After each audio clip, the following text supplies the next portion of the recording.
Sankofa radio so ekitemu ewo Germany Stuttgart ebusuan sa radio stations ahuru and GB atwapete omaimu amenone babibia medin e de akua boachi wa yadom mena dwumade mi bedi ho achiame mejidi yesa woka ho ye ka bomu de na dwumade no ebekoye na me producer so etamachi Dominic Isieboa kwakuchum Justin Tiamo DJ Yeyo and executive producer Nana Yuenchi Kwadade and na yensama yade ebe bushia by election anasa by ye kwacho ye constituency baako ewo mayimo enkran ha sei aya waso West Wagon eya abato ye koso emu nsam ye beto odwa ye maami asabre mpanimfo yi no se won komra hye badwamo abushe nyina ye nim sane ene Asempa ya ne ne chairman for ye wo constituency won mo twetwe nkomo no obi ade ndi atudwa ye bekọ ni sei ye fa ni sei accusations ahoro ye abonum de ba ye woni ane ohun ne so ni ade ne ba no kroche de me ngoye enso ni nyina na wotwe mu ne bo se da ye boda abatwo no etumi ekoso enti na no ye boda bo abra mpanimfo de abatwo ehyeche so ene anopa ye reporters ya we gya wogum mu obi ade o na ekoye efri be chen wonomo ene ye kote yes one constituency one polling station constituency no one polling station ya chese wo to abai wo hono gbaleshi wo emunchin wahyew say ye den etu akasa NDC amanyoko ni gina so ne omo kan so ya twe ho ne abusua efiri anu achi de ne asie bia ye wanimsam na efiri sada no ebeto nne ya manyosemu na ya hyehyehyehye wo mayimu ya manyosemu na ya hyehyehyehye wo mayimu na pani Kofi Buache Prosipani Kofi Buache na samwa na no panimfo hia ye bambom wo ye nhyiamu wode twudwa no sempanimfo fasa wode tukotodwemu a megidi sebeboa ye nyina ebeboa wo bi o my Ghana mu se ye yiri ye bambom se ye hwe eku ahodo a etwetwe wotire vigilante groups ni yebegu no wo mayimu yebetumi amose ayodwo ye de ose be yoyo se ne IGP ka kire yense oh wabe yo behwe sa vigilante groups ni nyiro begu no beton neda so wo ho ade chibia ye nya ba akoka ho we ka we tin we na we ko osi o me so matibi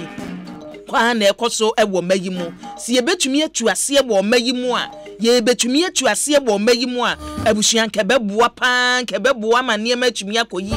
efise babi a niema sha ase ekeka kono na no na comparison amanfo de ba ene bisi wo talency ene bisi wo chirepone ene bisi wo hin atiwa ene bisi wo akwatia bobone de ebetumi abobo ebisi wo ha nanso enwose ye toa so kase saa ne ebeyo no enwose ye toa so kase saa ne ebeyo no se da bia ye beto aba se ye ko mrahye badwani bi afirim mrahye badwani bi firi na dwa so ye ko ne akoye by election one constituency enye 2 enye 3 enye 275 constituencies e won magimo one constituency na da bia ye beti choka dia ene na ne mpanimfo bi so aka no ye de ye adwuma ebeboa ne mpanimfo bi aka no ye de ye adwuma ebeboa se wutia mrahye badwamu de enye nne na mpanimfo ni bi sha ase se wo kasa fa ho obi ti se abankin so soma na baben wa kasa fa ho da se by election ye wo mayimu se bo hwe ka ye bo ene bere ye se no enkebe ye anka ye bibi fa ho ye mra no ye sesa no party ben woni pa firi mu ye hu bibi e be ye se party ni be yi ni pa wo mesi wo nemra no wo honde ma ho kwansa muncha kaso aka bi ena nanu ya kumbugu mrahye badwani so edene dia betum rasimu barak eso aka bi ntisa wo hwe ba bi ade na kono a empanimfo dodo no ya obi adwen komu se ade no yedi kan ye sesika wo mu ni atoso mienu enei penchen so abeka ntokwa ye ko ye tututuo ye bura manfo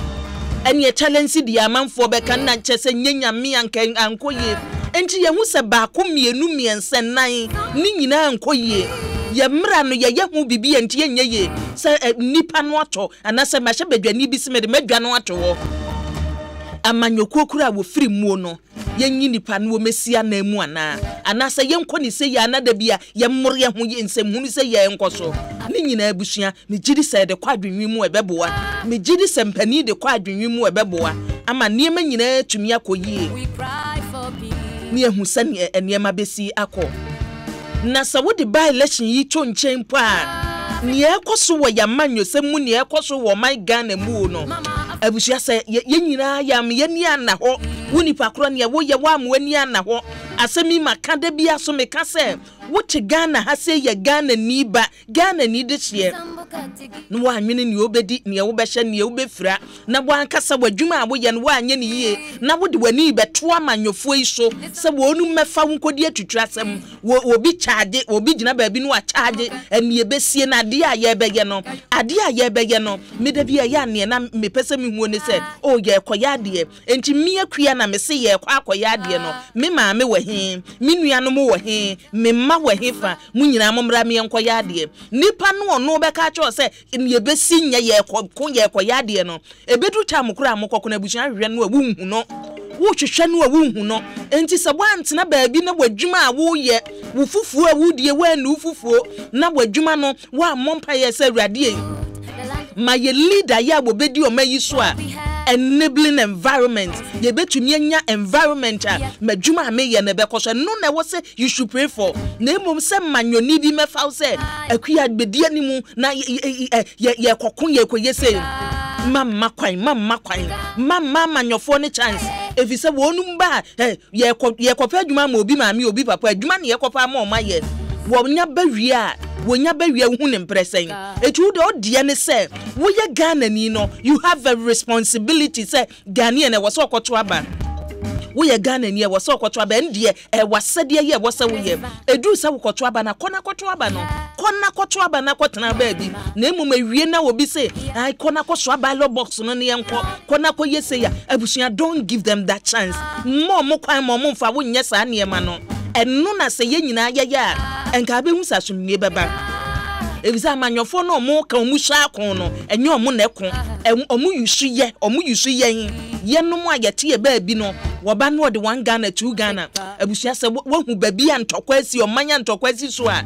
enka me mfa 1 Ghana meto wasumie wo me mfa 1 Ghana meto wasumie ye nyina ya me yani na hono mo na ne osi boot for boot ne osi all die be die ne wo bi aka bia no they should go omkofo omma na omfo omonye we ye machi obi boot for boot wo dey say wo party no na mo de mu atwitwa asam ya mo da munni na mudi no so no wo na abedi kan wo na o ma na oyire wo so aso all die be die wo na oyire na o ma munni kan enti ye mma ho kwan yenom so ayete radio shi yenye yadwense ebe ma ho kwan se mo mafie fidie so na mo fama ye mma mo sa chance no baby ekeka kono se wo bia wo nipa kro wadie bia wo ye woga you have a responsibility me ameti ha mi wo bia wo se me ye obi a wo ne de wo se wo ye me de ne se me mma ho kwan emu obi emme ye na dwen se wo be fa radio we so no watutum gbe wo wi anu akoda da bi enju so te wa am obi mfa anya basa bia Africa na manyofo no hu se ya bre won omu hu se ya bre won se oman ni ye di oman ni mpunti oman ne kankro eno ne ade a ye hwehwe abusua ba election ne de ekoso na watwi emu Africa yeah. Mama Africa we cry for peace Africa na ye wi akire mpanimfo bebre na wodi bi aba betutudwa kodeyfo de wodi aba condemnations ne dia ba bebre peace council for the wodi aba CDD for the wodi aba NCC for the wodi aba ekuduo bebre ene wodi aba echi ni nyina ne se ye nyina ye de prasumwie ye nyina tell me why we fight ene se ye pemra hye odo manfo ye owo ayawasu wasu ogana no a ayeye maame Lydia Alhassan Seiram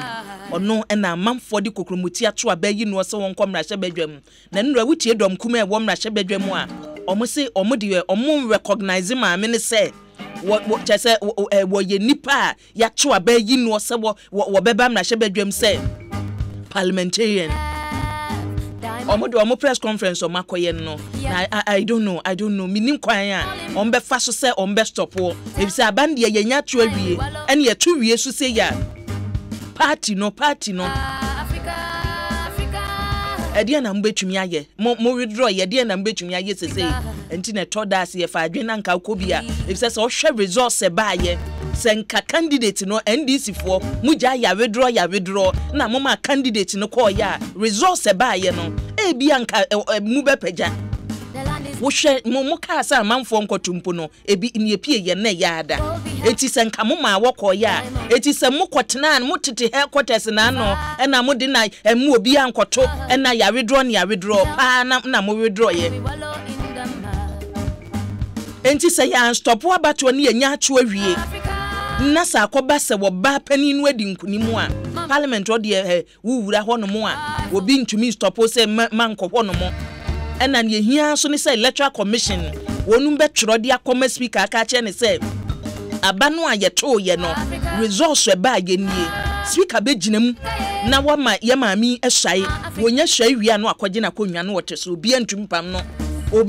mpam no wo so isu se wo ye statement antumi kan chense maami sit down ye recognize unti sit down no so I don't know se court no mu ko se de na omu yo ende omu famra na emum se mu ka se ya withdraw ni ato aba awie na afi na mo de ye recognizing there I wonder kwanya mo de be fa so nti abusua ensem no we bi so eka ho ene ye de ebrewo enkwada miensa ya bo hu dewura agba ta di girls ya bo hu dewura agba na abusua still no na Ghana ha se di asem no ba ko ba na akata ba ko so na eti sa wuni pakro wa anye lucky se buti anye ye na we issue ba na we issue na eba no te se nkwada yi die no a ya kidnap wo no ka ye ka ho asem ye ben ne den no se bi be bom sani aye waso wogan ba election ya be bomu a kata soe no na che se wanhwe ya nkwada ne beka ho na nso ye gusu a ye ka se enkwada miensa ma ya miensa na tose ye hu won na ji ya nia ba mu anu so da so ewo kukumu a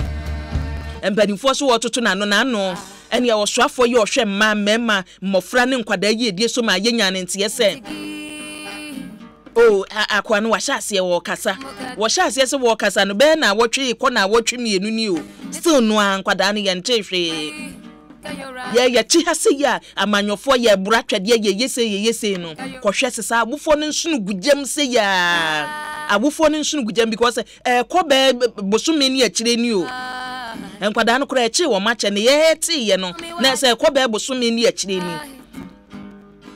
ye nyina ye moai ebeka ho bi na ye tumi apema koye ni abusuamboi ani simpi ene ye de ebrewo ene ewo kukura ntumi dwumadie no eso nonso abapa nsima aduonu ensia the land is good, the land is fine, gold we have, diamonds we mine. Wadwenche no betumi adibi afa kwiabo ahyewa yi adom Facebook anasa Asempa 94.7 FM yeshimi live on Facebook etu wo hwa ye na wotie ye na wadwenche no so dedam na wo de aba amia kan ya ma every year esemu Mama Africa, we cry for peace. Africa.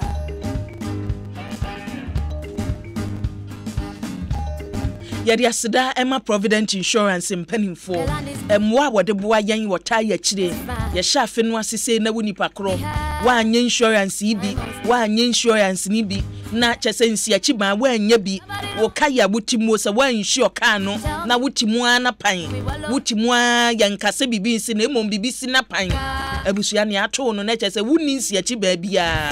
Provident Insurance de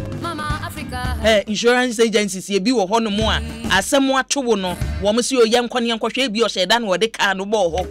enti no afi na chese ye mfi wo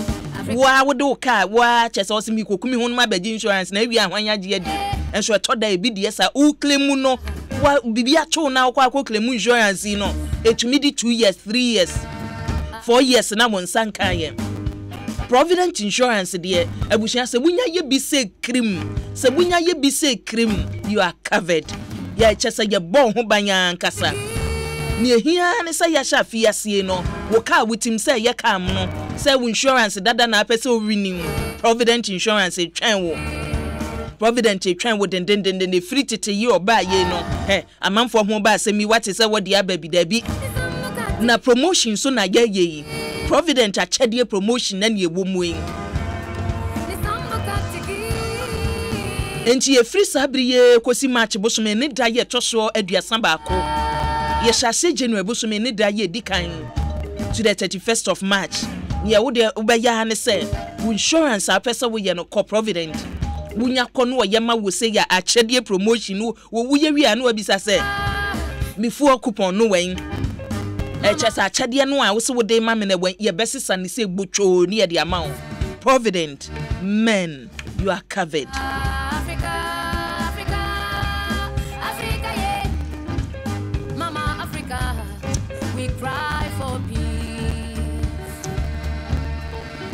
Africa. Asempa FM. Asempa FM. Kayora. Nisambuka tigi. Kayora. Nisambuka tigi. Kayora. Nisambuka tigi. Kayora. Tell me why you fight. Tell me why we fight. Tell me why you fight. Tell me why we fight. Asempa FM. Abusan yeguso ewo Asempa 94.7 FM so nonso abapa husima edunu enkron ewo kasafidie eso eni chebia no yebebie enhoma no atum na de wadwenkyere aba sada so enade ubonkrata no ne abadwa so ne wose wason eti no yebema wo atini nyina ne de apem akoyanim sene esena efata ntudo dia ne se mafidie no ene ha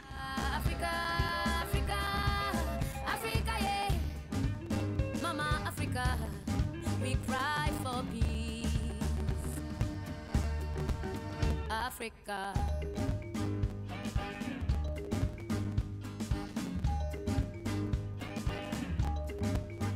The land is good, the land is fine. Gold we have, diamonds we mine. Yet we fight, we covered it all in blood. Tell me why we wallow in the mud. Africa.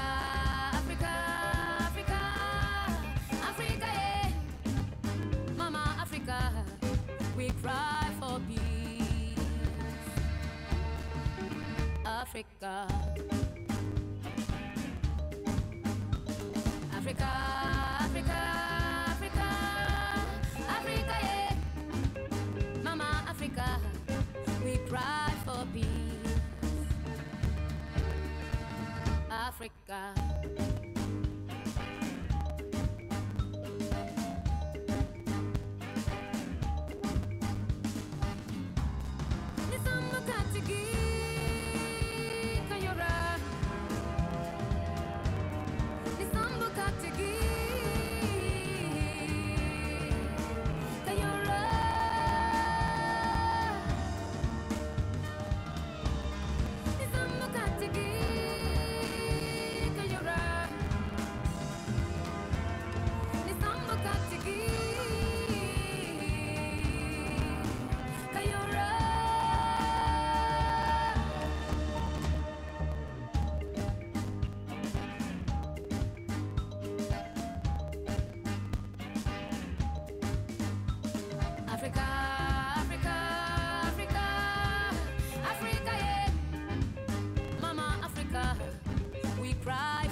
Abusan yeguso ewo kukrantwumi dwumadie no eso medikan ede ato anim se wadwenche no betumi adibi aba enne yade a yeye nyina no ya dia ye nyina no medical dia to wanim say ye provide platform mo bia mo mfa media twitwasem won fa mekansem hunu enti message no de ba wo de ba no ama ho atene akan ne de ama na chese ye pem kwa yanim na chese boko ye kwa no no eti saha ne ye beko no na Michael Mokede ya ene anope wode aba was it ebiwai eya kwa SMPP amanyoku no emfie mienu a wadi wa akonwa ne so no wo were ye fi se Ghana fo na to aba edema won ena chese bone ma wo ye nyina no ase enye wo bi ena to aba no edema wo Michael Moke ne de ya wode aba eno no Glover Mafo edwe free asaman kese ena eba was it akua kwanya NDC fo fa so eye wone ma na nsen no enya de se beboa wo bi a yemfa eja numja yedi nsuo ena dumja eti wonum niema abo ye leadership ya da NDC amanyoku no ano a omde ye be demonstration ne mampani da dansem a wo keka no enya de ye beboa masumye tumi akoso ewo my Ghana mu eti ye nyina yenhwe ye nyina yemmoa ema eniema enkoso Prof Amponsa ediwe efi choko ena eba Amponsa Prof Choko osi ebiwa mechiao enano pay na mayem fa blame ni nyina ma national security ene chese ne ekoso wo magimu ayewa so de ne so saa ma chese me fa blame no emma wo bia ye nyina wo bia wo na sede ya wo beye na abusuen yenkwa homa so se ekoba ni sei eduru saa biri ya etoda na niema bi koso wo mayimu aye wo mpanimfo bi omo de ne se omo ntena simpo nhwemma saa niema no enkoso enti ntempa no wonuma baabonten na afutuo yi abobo no wode abreyin nipa baako ya ebase yenka asem no se ne sitie na anu asem ode betu dwane se ye yi leaders no kura anu a ma ye nhwe nka se ye pakanifo ne ato aba ye nipa no ne wo ye na bra bom ne saa niema ni nyina no ye mfanko in selecting a leader e wo mayim no ye mfanka ho abusuanya obi asem na make as Reverend Dr. Kwabnapuni Frempong chese presby asafo no wo sofo pani ba ku yobomo wono aso ene pani akane no Christian Council of Ghana no woda wano mamenko papa hona ye nto aso baba machi o Wachwa nejoso na no pay mekia watiefu nyinano atiefo je so pa atiefo je so mejidi sa busuani nyina ho ye na me adum ye nyina ho ye mejidi sa wo so unu nuanu anom ye adwuma no pa watiefo mo so ne ho ye adum yeso ye ho ye papa na no pay ye frɛ wo na enye bone kwan a ye befa so na omayimu ye nyina wo bia be na famu de na somye mframa a ebo atena mu da ene ye wosue efri be ebri kakrani ne yekoso wo mayimu na ano abato ba akwa yekoto a ye waso wasu ne efri wono mo aba ene niema a ekoso wo mayimu ene ye pese ye hu se papa yanye hu den yo ma menika na mwase akwanye na menkasa ade a ekoso no emfata ye enye ni munyam eye ni buase opani bia onim ade a ekoso hu bi no ese hostility asese wonboa yen senkade ekoso yenhu bi dade a ena na by election yi na etifri suru bebu from there nanka yesi yenhu bi da na nu ya ye betu abai Holy Spirit Cathedral so down ho ne nipa bi ye in March ya 1990 ya security din ya ye bo national security din eko brim wo mu prepare edunum obi ani anye ho sabre MPP ena na eye parade no entu be enu kura no enu papa ase na yes let my vote count for na MPP for ewo position entu be na bata na onu ani je yi parade ye kwombo wo mo no anye obi ade sabre na MPP for ewo position na na dutie enipa bi so mo ko wo ko so mo ye den ye ko abo egu ni fie ho sabe na MPP ewo position obi ani anye ho na ye nim gu asem NDC na eti akonya so enti se nka de obia hwe kwan se nyame adum MPP aba bonten no ade na aboa ne senior ohunu ye no mpese ohunu krenu a anka se MPP so tumi side tre nyame ne Ghana for say ebra yen ye opposition ade ye anya ye de say national security say wan no ye maybe Ghana ha bra ye wo hoyi enti se MPP konya so na ye de nyama hihye ni panim ekobu ni pa by election any person for about 24% ankoto aba near way and your memory to about dear na yenhwe under MPP mo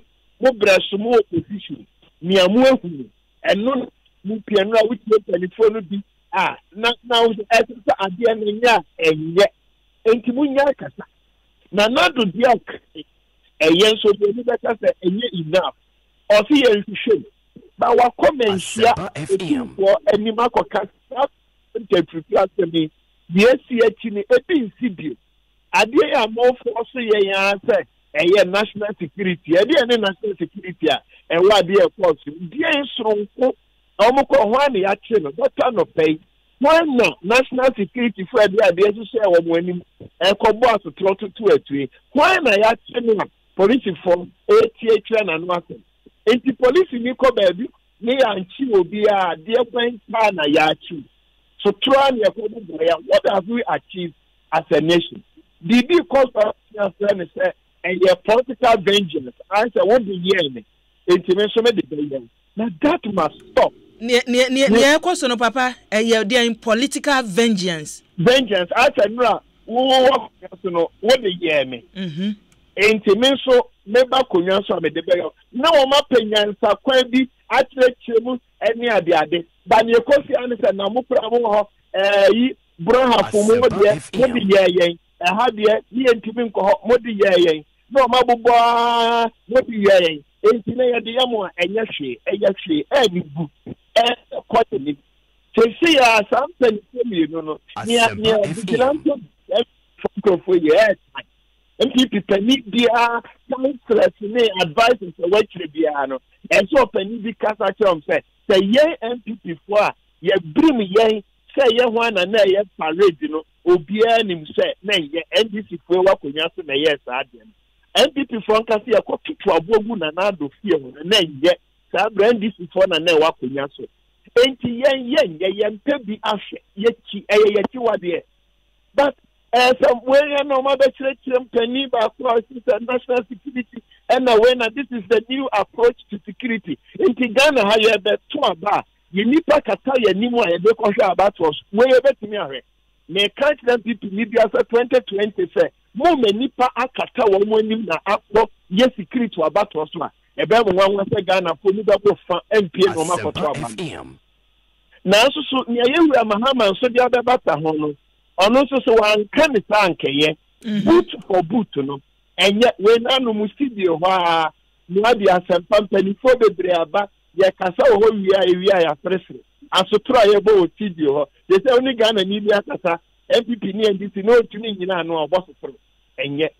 akuya enye kuna they should find a better way of halting the political vengeance that the two omumi enu na eye ade bi yawa no pa enye no di ni obi enyimra enkuso papa ne wo kan nyina no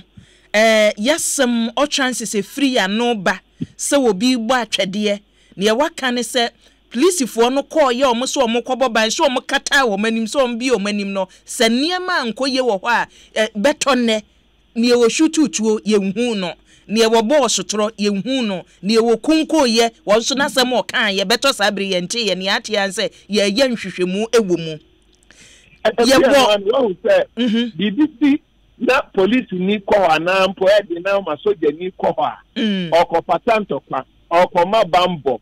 oko chinia oye etutra sem no enti se nipa mienu ko na police ni ba ha ono omekubi nemom obe patanto kwa no anase obechi nia o she obisu no enti police for ko baabi se soja for ko baabi ebeto enanu na ye to abanu ano wan wo mo ache na ko police station say wan na call better no pay wan wo mo chain apart from ehun so mo bobo so tro e wo video mu eno any nipa ya tututuo aka mo edo mo ko bu hospital no police for na call wan wo mo ache papa no match o my boss so ni ehun bi wo video mu ni ade the police ni ko ba bi no wan chi obi ana no do ko bobo so tro when the two to yanchi will be now what is professionalism about it? And no na me de ba approach we eso na fi say ye fa vigilante groups ni amanyofo no de omo de ne say ye boy ye party ho ban ene omo titi bi political parties no wo bi sa ne say mo de sa mema matiri man mo de omo ye dom so ye party security ene ye tie but ye wo police no omo de Ghana oman nti ni afọ omo say omo man ni nyina nipa ewo mo wo ye ho ban ne so ye nya ya fa mu de mfanta wo machi enso ye say omo so de a wo ni omo twetwe nkomo omo ka kire wo ne say ai na wo koye sesi a se ye be transfer koye sesi a ba bi a wo be da no enti no se omo so amanyofo de fa nso omo de ehwamo aprosifo no so se omo suro me kwaye ne transfer me kwaye ne yimadie enje se mu ne ya nidaso mu de fa nse mu asofo yi a mu won chen ene ye hwe mu se ba bi aduru ne yenye den efisa GP ka kire ye se vigilante groups no megu no 2017 no ka ye megu no ato se ye ngu na fekura na ade achi bi abaako beka ho yenye ye ho den Ekwanye IGP no nkwa akwa na aka me say na nado president akomenhia agira otu wani akasa vigilante group no ni ACC na NCBio enti mpanifo nyefo afidie so aka wo say dante so no teto fom na yete ogira otu wani ekan say ebi nti na ni ayasi ni awaka yatia ne say ye dey investigation. But investigation bi a be no ye de senso to anadwo na ye hu a ade a che ye hu e kwan ya police for fa so ye adwuma no enye bi ne si sa labawale chi ho no enye bi we ye vigilante force ban police ni ko ba bi okohwe obi a o de ne a che no vigilante ni de obo ni party ho ban it be okowa wo mo ni party no wa bo nti ade na omo ye ense police for adwuma vigilante for adwuma. Now we are becoming disappointed. Enipa bi abamu ye bu IGP na so say nipa bi abamu bu Ghana for abamu bu they must protect public confidence anu omu yi no na omu ade plan na NDC for ye ya Ghana for time ni omu ye ni saso na omu bu ade abi ye na nado a anye nipa da anye nipa pe ye si ye ti asem no MPP from 24 minutes and the saso ade mo ye no menchechire mo party you for communicators no ye no serve you as mo cancer my affair man and mo can ya we are becoming disappointed in some of them nipa ya ye de omo ye saade nyina no papa ebi wo presby show them ebi wo Pentecost ebi wo Methodist en sode ahuduo mo bia nya sa nipa kro nya hemadi akramoni a na chese asuna ne a de wo mu a ni osom bosom ni owom bi obi a wosom ya wosom sa nipa ni de wo di atutwasem no sese ni yate ne san by Monday ya nchiwe ya ye be demonstration ye betinta sukokọ wo manumu boot for boot ne ne yekan ye ma ye nananom ene ye de omo ye saade no enti sa nipa ye wo ensori ya mo na mo de da anu mu no sese mo so masade a mo be ye ne san atutwasem ehu afutuo empanimfo mo so mo be den ekwe nti na bi di ka se pade a esi ye hu bi da wo Ghana ha anke asiri e that's why you be a mercy she a fibra ye quarter dispensation sa brief 92 constitution ye were run to breso krano na anwochi Ghana for them pa be come da ye nsem ye beto aba you see am panifo nyina ye peace accord edwo mo nsa constitution krata ase ye bi nyame hu ye mobo na dia sim from focus e bi nsi ye ha ya ye nkaka Rollins so papa kufo aba papa Mills aba Yewura Mahama entin kanai say ense Yewura Mahama say ono ka say boot for boot ya tra ho Asempa FM adena course na nya de ba no say that kasa no say mo petrol asem a ye di twa ye from ye be hia mo boot for boot and say what kasa sa ye who be pin do the boot for boot no ya de kwan sabi onkrofo ma ho asem na ye ka ye ba obi tuwe mo de bi amoma bi bu abroche ko school mo penifo ma apart from some George or MP ya bo no so play penifo ma do say na nipa ya bo mu tu ogogu hospital wo ma eka ho na sa isle go hokra de sabi akrache fo eni mabawa fo ebro no na mu ye boot for boot wo ho de a sabi o kurasi be di eye yi ye ko to aba ho de na ebesi ye ya so no e wo bi ka ba ade ani de enye nkwala no ewa aso de me wo mosque no eho na asem no na nado ene yewura mahama wo mo mienu wo mo aye to abama wo mo abeti president no enye wo mo ani wu se ye di nkwala bi moja enye gu for man san mo abeti president enu meba o papa enu ntina na me ka se eye mpanimfo no o chances a wo mo beka ni obeba abontia beka se boot for boot or die be die ana nkwada na Kenya wo mo no maso na anu sei wo hwe na esi wo gbaleshi wo no mo a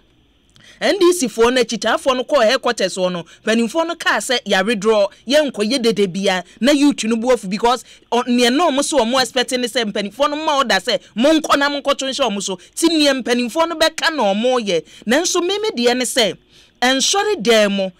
mosque horo ya asa nipa iwo mu no ye de ne sande ne ye ka to nipa no youth na wo no mutimu ama nipa no hu se ni chese afutu a ye de ma wo efisa se tumi saiki nipa ne se kwa wo ko no papa ne banka ho ne yire nka ho ni nua bi anka ho edu kwa wo na wo kowu nyame asem kora no so fa twokonkro no a entokwa kitikiti media tem ni we eno so etia enti munyai muso mu de ne se na maya akosie efisa nka no wo mu anka beboa but try ye de ye sha fi asenti na me ka se bi se efi papa rolling the time Asempa FM ye ho ayira ye nta asofo penifo Ghana ha wo ye prefit se bishop Amabaka no Asante no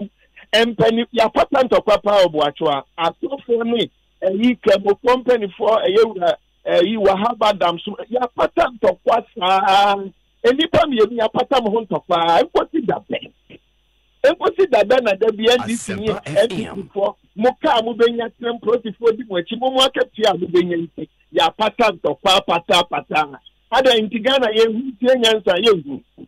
ye sofo no de ye wo bi ye but ye de no no de afidie be ye bo cho no de once na ba na ehon na sa de ni ensa so Professor Mahama Kasa say ye be shia mo boot for boot ensa so Kasa that no one can ye pa so betumi aye hu bibia onye say ye NDC for there asumdwe enemra kwan so na ye befa mu ye bibi ni empa ye bekokot ye de mra be ye adwuma ye nhie obi boot for boot na do susu ni MPP phone to me nka say enkrofo e de ade ahihye obodi mu hu ni mu hwe omu ni ho hwe na ye ni say na the phone start responsibility of this crisis, this chaos there. And you feel about 10 years to the baffle ye yet hobby me no ya drink. Say as I see a casa ten kwalewo demo I saw them and say sad your ma ya ye to bin winning. E bin mu ye to bin munsa. Ye to abani wi abo ato mo nya wo mo hwe. Enti wa kwala krono hwe wodachi stay focused. Mabrabo bi bo. Well, you know when I hear what Juma, no 2,000 or the 2,000 for no the mom. Do a 50 cities. Over the Ashisha Manchester and the fried rice. And then over the Mawamo T-shirt. Ain't you walk while I could gather Nino, walk to Brabo, mammy been a woo. Ain't you General Dachimo? They be ye. And so you know who Bob Braka, once will be a year.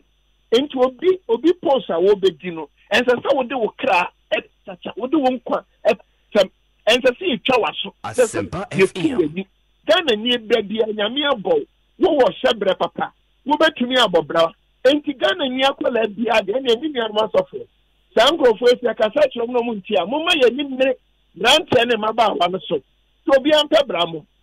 Na obi anhwe dache papa. Na makola bi mfa enko dipani di achi yanko yo yanko. Wo be ko beba ni etwa nsa. Wo be ko beba ni etu wani. Ubakobeba na umoja aso ate. Enti me no ya adwin se asofo ne nkramofo no ye wadwuma ye papa otra obi akwa asore a onye ne humo dawu de mumade ne de tesi a ye hwe na na en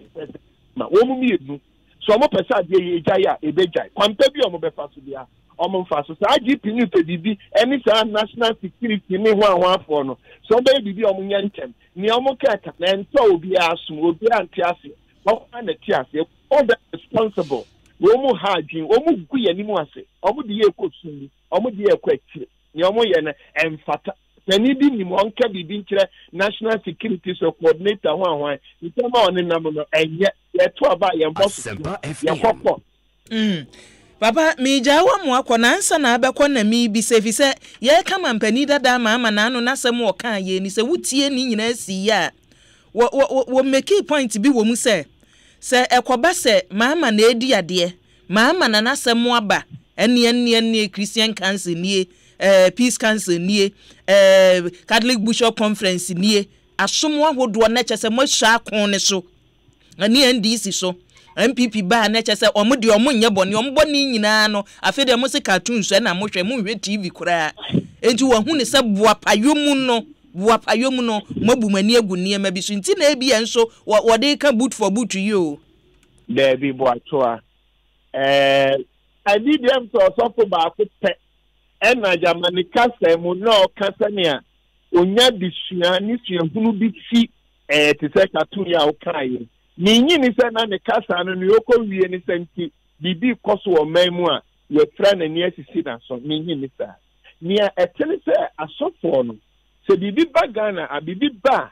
ebi wo ha ansa no mo be ba abonten no omo to omo bo ase kakra tie mu hwehwe mu na ebi kura omo apemu aputu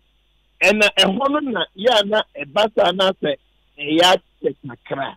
ba mi nyini se asofo ni ko na obubo di no wo bibi se MPP wo ho a obi nkasa na NDC enye nokre. They don't have any favorite sons and daughters. Are the MPP for ya anyone so to be anywhere obema mamu kina me kase ebra na NDC for nya doa wo let my vote count no any bra nipa bi ko to abogu na na nipa ani anye ho no na do president yewura wona won crofo mu say Ghanaians are becoming disappointed. Yes, I saw for no nkasa. In fact, Ghana Catholic Bishop Conference aye statement Professor Apostle Poku nyina Church of Pentecost aye statement and the statement na fiase babonten na MPP fo hu say nipa na ye omonya do a omo kasa kira ndisi fo no ahwe wo mu din na bi mu fiase esisi wo mu trase enti sabia na omo de ade akata omo animu a papa bi na say this is a new approach to security wan kasa asam no ko nkenye and we have program so program so papa bi obeka now this is a new approach in America national security minister no wo mampani atena ye onya asam no kra I don't think they are helping MPP for no any other. I don't think that statement is serving any interest omon to omobokra ye hu bibi wo man mu pen enti asofo no de wo to omobo ase hwade ani tin enti wo be hu so omo babonten no and they come with force I would di wo ma wo ye wo mu den yo wo mu nya hu se wo ma hu bibi a and they go all out enti yes NDC wo out no kasa na MPP wo out me enti akora enti akora na wo hwe no kan abia na fun nipa ye tie president come menhia no no yeah pedi ya now beyond menhia president NCP no maybe ACC no that's why I keep saying that people are becoming disappointed. Now they must address public confidence. They should not think they are too smart. Obi anywhere we kata telemi no people ho ati enti million maso no say na bi mo dwene dia any mo so mo ma mo nya because if this is the impression Ghanaians are having, we must let them know say yenye kom say NDC wo ho dia ye twimako and MPP wo ha yeso wo enti any osofu bi a wo ba bi a wo hu ne ekono otira mo kwa sorry a mo ma mo nya ha esan sa dia na ekono ye kwa ye ko sumu enye afida ya beto aba na se same MPP ni IGP be ha abato no so a esentempe ya Ghana for so mu hu se same ha no so a and maybe amana mo yire no mo no ma na beto aba me da se na chesa futuo no ane se ne e behwa abato so dia Ghana for mamon koto akuya se same na MPP so mo be super ba IGP no se same no be any one time go to nipa bi be ka say se same no be provide security there any on peduma fofo. If this is how MPP is going to supervise 2020 elections, and you're going to need to know see a better demo BMP. Who the Nipa was a year showing me control Bania Bombs and who the one above from. This media a number or leading Abono. Obiya Minyadu and some because I'm here and none numbered. IGP saw the Nipa for her about to also Makataka winning. See a 2 towards it and then a 2 Ghana. IGP send out the ever had 2020 about also. Up way, Nana Brana, the Kahama way. Ghana for this is not national interest. It's a threat. That's a Kakamo to be about 20 years. Ghana need the entry about to say, Abaka, there will be MP. Then people for now in IGP in the national security corporation. I'm going to find a show my normal cost line for Maba. Baba, Yamishao,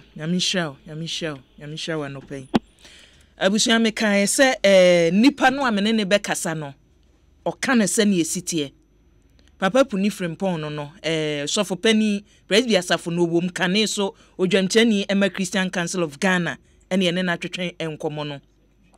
general secretary Emako no utie ya niema mienu IGP se ya na ebekọ na se ya na aberende a pa adwuma foforo ye 1 na etoso mienu se ya na ebekọ no a eduru wa aba no yento no kura de asase yento na asase isa na no sa wo hwe nipa vote nipa ekoto aba wa ye waso wasu agun hono mu a turn out ye course no a na che se amanfo atoroto dada eti wo mmome ho banya semada asem no ana papa kano abusua yansa nkwa ahoma no so bambo no de hia ye papa nti wo se yetumi kom na ye hu ne ye koso wo mai bi a visa say na obi wo ho ana de abeto state na Ghana ye wom ne security na say obi susi no enya sa na tie Brigadier General Joseph Nunu Mensah, former National Security Advisor enei papa tifie dwen ne ho yenkwa ahoma so ne ene no entwetwen enkomo ne emisa ne se wo tufo ne efa bambo ho as former National Security Advisor dien wo ka kire Ghana fo dien wo ka kire bambo fo e wo no ne Brigadier General Nunu Mensah ejamachi o ekuya meje wo so boko de tanda wo me hu ye yeda se on retired da bia aguso ye adwuma no wo fie wo hin wo ye adwuma ne yeda se so ye frɛ wo a wo gye ye so anopa ye frɛ wo anye bone ne ye koso wo mayi mu ane ye hia futuo bambo mu no empempenso a ye duro ne ye koso na ano wo ayewa so wagun no ye ne ye chenchen ya ne omuka che ne say oh this is not the first time ebi koso talency ebi koso chiripone na sabre social media na nya yi say enti wani nti na manhu no eti we enye bibia anim dia na ekoso wo mayimu ye bambo ekura me da se eto aba em say ya oda no ana na eto aba ya woda violation na me tse bata bi koso na mo me bi na me hwe television bi na me hu say amanfo paper na je moja igu ekoto abakake one city pe ebo ba no sa no da edu next year ju na ekoto general election there ebe yu pa ya preparation for war na ukoto aba na ko yine pa na o ma man yi akwani ma mo di eche be mo yi bi ada afi ukoto aba akoya ku me se afie so je kwa po ekuto ko kuni pa kwa ya sa o so na over politics kwa me we o pa se Ghana be duni me so je no kwa the politics me MPP president ko fa na you nothing mo MPP me je MPP 1996 o guni ba and o man me we so ja e se ba bono mbe de wi ejo man ko nim to ko policy ta me ko na ko so me ni njon na me je me be so me ndc so na sa party mi ni aye ndc mbi obo ya me party ya iduma to omo ya se o me Asempa FM 1993 the Fourth Republic 25 26 years ago aka so ekwe ni ekwe dia ekwa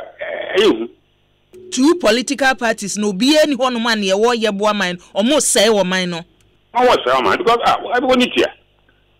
me ma to aba outside Ghana ma to aba Great Britain because to aba look why what say me ese ya kwa chapo obi na ye o ma to aba din no mko what to aba o ya ko to aba ko chi o ye o mo die invisible forces o mo die vigilantes I just am na aba for me pa the side kaka o me ijakotom me ka chiro ya fini ya enti no wahu comparison mo a amanfo ye an na nye first time asimie na bi asida baby a ye keka kono o ebi asida enti ye normal anna se bibi koso a enye normal ekura se wodi mo wu ayefenda ene besia Cote d'Ivoire Abricot copy few years ago na me wa ban no late president miss na wo ina kaka na o me jetum hwa amani o muhuni man ko verify many countries ija tutum isa Ghana so udwane akonyi okoto kwa abochi adaji ni obi ade baboy aye na border bi anko nti o me se bo man ho ban na yen se no me medi 82 nti o ba no se ya aka me 9 no kwekwa mu amobe mu ye mobo so me wo kwan wo mba wo kwan ya dwadwempa wo men nyeze ba party na ba pesika na mu ase o man nyonko abodia ina ye dia na be se no me General ya mra sa vigilante groups yi so wo de soja adwuma no wom wunnim se ye kase o ye provide security a vigilante groups yi enne se uko NDC na wo bisa na o maka cho so eye party security MPP se eye party security o mo boye ho ban nanso ye se na ya kwaye se wo mo gi aprosifo e wo mai mu adwuma aye eduru se ye hwa abato so a o mo na se o mo gi adwuma no aye IGP kache se obegu no atose se wontumi ngun wontumi nyehu ye mampani so ka se obehwe obesia no edaso wo hono se enya ba se betena ye nhwe ne mfa nhyeche ye bi nto sa vigilante groups no ho ana se ye nya dan sa vigilante groups iri o mo chia sa maka no o me fe o man eni pe bi asabe sebo o mo nya dwuma ye na ababone na amako package no mo di ewu basa eda vigilante group e force for you don't want to me ya so je for that's what I know and I've known all my life force go ba they go na dem on ma so je for mo betum na ya san ko ya barracks tell me na wonji so je for ni wondi so force for ni na ti wo ko ba me dia the next election no ndi so mo mpina na mo de mo vigilante for aba e di mo de aba na ya ko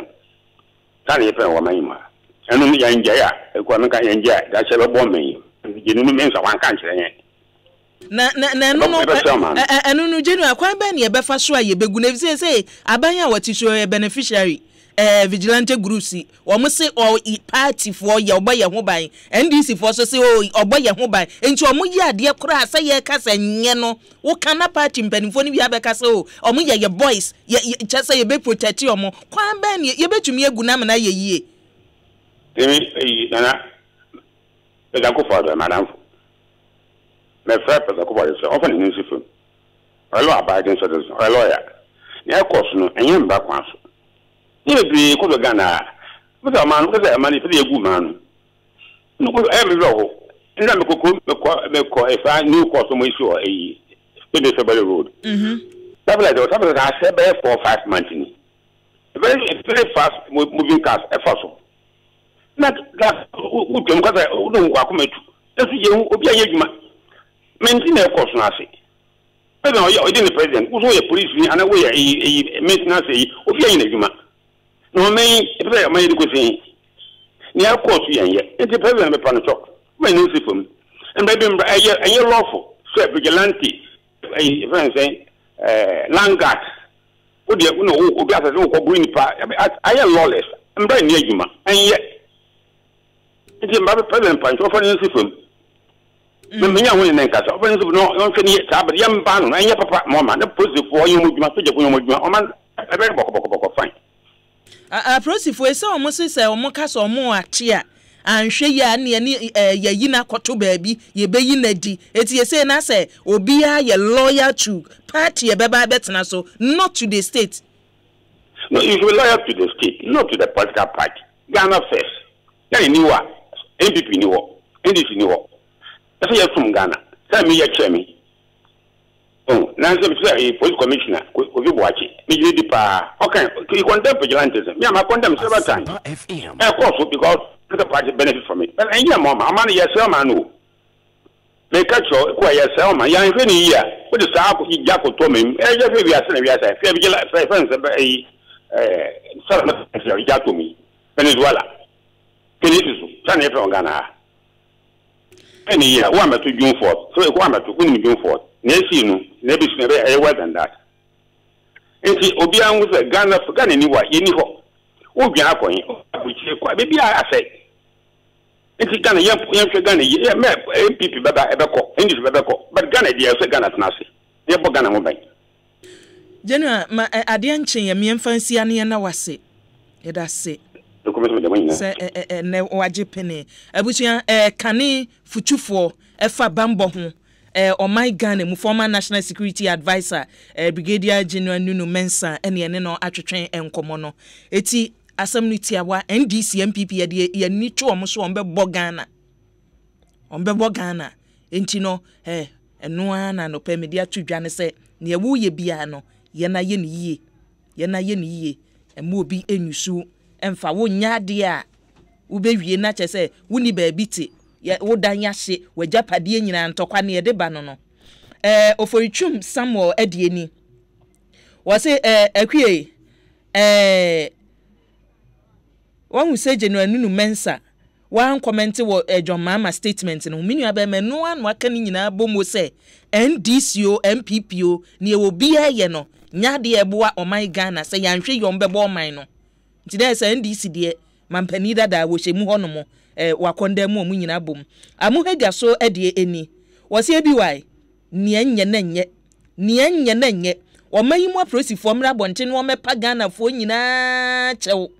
o mepa Ghana fo nyina chew na IGP so asem o ka kire ye say vigilante groups obegu no wonye ho adwuma wonye ho adwuma NDC ni MPP de say yenhu ni omo ye wo mayimu nyankopon enhu ye mobo amuhega so de ye awode aba enno Samuel Sapon de eni wo se bi wai you che wo Ghana ha sei no dodo no anya ready se wonumu ebeboa oman Ghana ne oman ya ne se wombeboa omo ankasa ho enu nti na ebi mu wo ho no mu a political parties ni nyate omo aye nko na omu di so why wadwe so obeboa ho a wo boa oman no enti obi ka se wode wo ye atwitwa asem a wo nkoye ebra so se wo se babunu bi owo Ghana wadwen oman no ho se nipa ne ba no se sore ye koye wei emfi no wanka safato nsanie so na kariansa Samuel Sapon edie eno no Daniel Brempon edie enie osiden ya boatin jan police eno so eye de hia ebise nkyiremu ama nkwa akire Quisla Vivan so edie eni wo se akua me de cho hwa na mete se woni General Nunu Mensa ene Japuni kasei na se nipa yi ede na wo expect so ombeka ne me expect so ombeka ne se ebeboa oman ne ebeboa oman Ghana wo so hwa na ye known NDC activist General Nunu Mensa edru ba bia they talk as statement those people omo a ye di omunim de se party bi appoint obi no ye adwuma ye nimomo a okotena fiafe na ode amanyo no ne party no atonche no obo man no ebi eno no enti nyomo a ye from nyina oba ye sa wote ne minu awaka David Kwame na forcing so edie eni wo se akua nwanwa na asefem kwanya Ghana fo bi fa so ede won kwan egura topre se politician betwa nada pa be di ne tro no waso na di na chi no yakode yakotu wani yo omo yesa na omo nyere omo ho na sa nipa no omo yusu omo kwa emwa bi emfre chire ma ena sapia mensa ageman so ede eni o se bi wai Genuine mensa wo ye NDC guru minua se ne kasa wo kan ye no uti ye no megidi se wasam a wo tworo ba ye so ye NDC guru a na se NDC nko aho na odwen a by now wahu se sen wote uti ni o kan ye na French so ade wo se ABY si ya wo sa national security for yi o mo katakata o manim emmema wo matiri susun wo honomo na kidnapper baako na giye ni abantie mmobọ nsehwe na basa ye odigina honomo wono atumi abefa nkwada na omum ya yese won kasa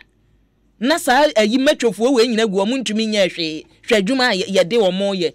akua me hu adwiri me minim kura se ye wo ematiman mema se wo Ghana ha se ene omu nkwaje nkura ne man ye twe wo pa na French ne de ya wode abetum eno no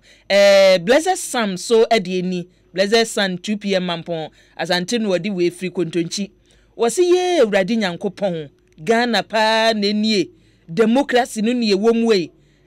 ne ekoso wo ayewa so wesu wagon honum no akua ene ne ekoso NDC amanyoko no mu ne ne amanyofo ne ye nyina me mafutu ane se Ghana ni bia shan yo ai ma wani na ho no mo na se nyina yam ye ni da ho ne ye bompa ye ne ama obi anteki for granted a oman no be yeyie minu abema so de ya wode aba no o se shatter to the whole Ghana Blessed Sun 2 PM mampo asante ne de ye ode aba eno no ofofo so de ye ode aba ni Hussein Ben Abdallah so ede eni o se akua ene osofo puni akasa te se panin wakasa te se panin owo fie ama te se mebo adwome no kure no na waka ede atowo no Janet no so ede eni wo se IGP IGP de wadadada o wade tunkro momote ha de IGP nkope wonpa adwumanye wada ne ekoso Ghana nyina wonte hwimpo wono wodaye won sori ye George Kwame Nimakoso de eni o se fax na eba no ne namwa ne namo na nansa so de eni o se Ghana ye wo amanyofo wo mayimu ye wo lawmakers wo mayimu chese niema nyina ye wo bi wo Ghana UK nya better than Ghana o enso ya nkasa ye niema basa mra anya dwuma ene chese amanyofo ya na ekum yen baabi a nya nchen Ghana Shagi Shaibu so ade eni wo se akue se wo binim na 2020 wo hyesa mask bia ye behwe ne yebesie Emmanuel amu so ede eni on de ne nkomo ene wodi abusia ye bie nhoma no atum na ye husani ebesi akono ye na ye huna de ye nya boafo nkrato mra ye ba afeni aka wose ye de eto amuso bia no ye behu na yapema kwa anim aya Asempa 94.7 FM kukrantumi dwumadie so na wasungu ya wutie no ye twe ho abatiawa na empanimfo asi adwai ye nche ye bekaja gum ne yakoye anim. Do you need help in engineering services as a financial institution, real estate, a bank, or residential area? Then don't look further because Echelon Engineering Limited is here for you. Our services include electricals, electronic security, CCTV installation, biometric access control, networking and electric fencing, intruder and fire alarm systems, commercial electrical wiring, and other services. You can locate Echelon Engineering Limited at Kisiman opposite the Puma Fueling Station, or you can call us on 024-385-0217 or 030-243-5043 or 055-145-2182. Echelon Engineering Limited. Performance assured. Oh la la! Provident Achedia Kessia promo na be debut. Bra Provident FM. Na be insurance ma o ka dada. Ana fo branya wenya. Dwumadie fiasie January posimi edikan. January 31st. Ekosi March awieye. March 31st, 2019. Ubenya Achedi ahuro bebre. Ebi ni coupon ye di bufu agu ye ka mu. Any Provident Insurance Achedi bebre. Enti tutubrike. Bra Provident Insurance in neya. Na bom kayo dwumadie nhihye kakra wo. Provident Insurance, lean on me. Done so much for me. Oh my my God. Adom 106.3 FM so I the bruta every Sunday from 12:30 to 2 p.m. I Adom Bible quiz. 32 churches are competing. Why never did kind? Why never toss me? Why never toss me? This and every Sunday, she be coming Island live on 106.3 FM. Adom Bible quiz. And why you dead? And why you shit? And why you every Sunday from 12:30 to 2 p.m. I tell them bringing a wine and in Savaka. Adom Bible quiz sponsors TBS roofing sheet, roof papa fee, Bible Society of Ghana, making God's word available and affordable. Fecus spray starch, look sharp. Erector Hotel, we set the true standard. Roma insecticide spray and Tonton Master, Franco Trading Enterprise. Phone papa fee, Papa's Pizza, taste it, love it. Second Kings Real Estate, home for kings. Mira. Yes, Odo. Bini hana mimi so asem. Mini. Medro Kingdom Ginseng Power Capsules no. Kingdom Herbal Center for omo to mumpo won. Hey, anyo. Se die aye new Kingdom Ginseng Power Capsules. Wa improve no pa. Na ahodna ba mu mo. Na emema ye ne enum na wo ye de hu ne. Saka ne no wo mimiri bia. Na minute dodo a edie ansa na ejawa be hamadwen. Na energy nsi wo miri ya asa munum hono mo na eyi. Say the new Kingdom Ginseng Power Capsules you do. Be ma fa ya paswo na opon kwen tamsi ya gidi. Ene ya paswo pa. Hwe mi wura wonim. Sa handbag no amese kwato ma me jaito. Fasika ni kwato new Kingdom Ginseng Power Capsules nanom na uhia e ma de no tremendous capsules what onu bia ma. Dem wa je tum do ma se ase pa wo su de nya na wo pharmacy chemical and herbal shop bia mu. Atufo be kwa Kingdom Herbal Center nkura beta bia Ghana baby. Phone numbers 0302 68 1984 and 0244 80 54 15 and 0244 80 38 99. Hello. Hey, Bema. Che Vodafone Nema 10 megabyte free data. I will call Smabaku Biaso. Hello, what is the Vodafone Ema 10 megabyte free data? I was Smabaku call Biaso. Would you bo 50-50? No. Hello? Hey, Jack! Charlie, right now, dear, young Vodafone phone, of course, no, dear. And no one say, yeah, you. If you say so, we are cost, Mabaku Bia. You want 10 megabytes data free. Smam, you know, 20 megabytes. From Vodafone and our network, Bia, Nanya 10 megabytes free data. Our 1 minute call, I'll be a Bia so. And your Coco Keke, Ude Casa, now browse free. And Pendrudo Becasano. Now data no so ye baby. Ude bo 50-50. Now found with shame. Casa baby. Now browse baby. And she shake a crow. The future is exciting. Ready?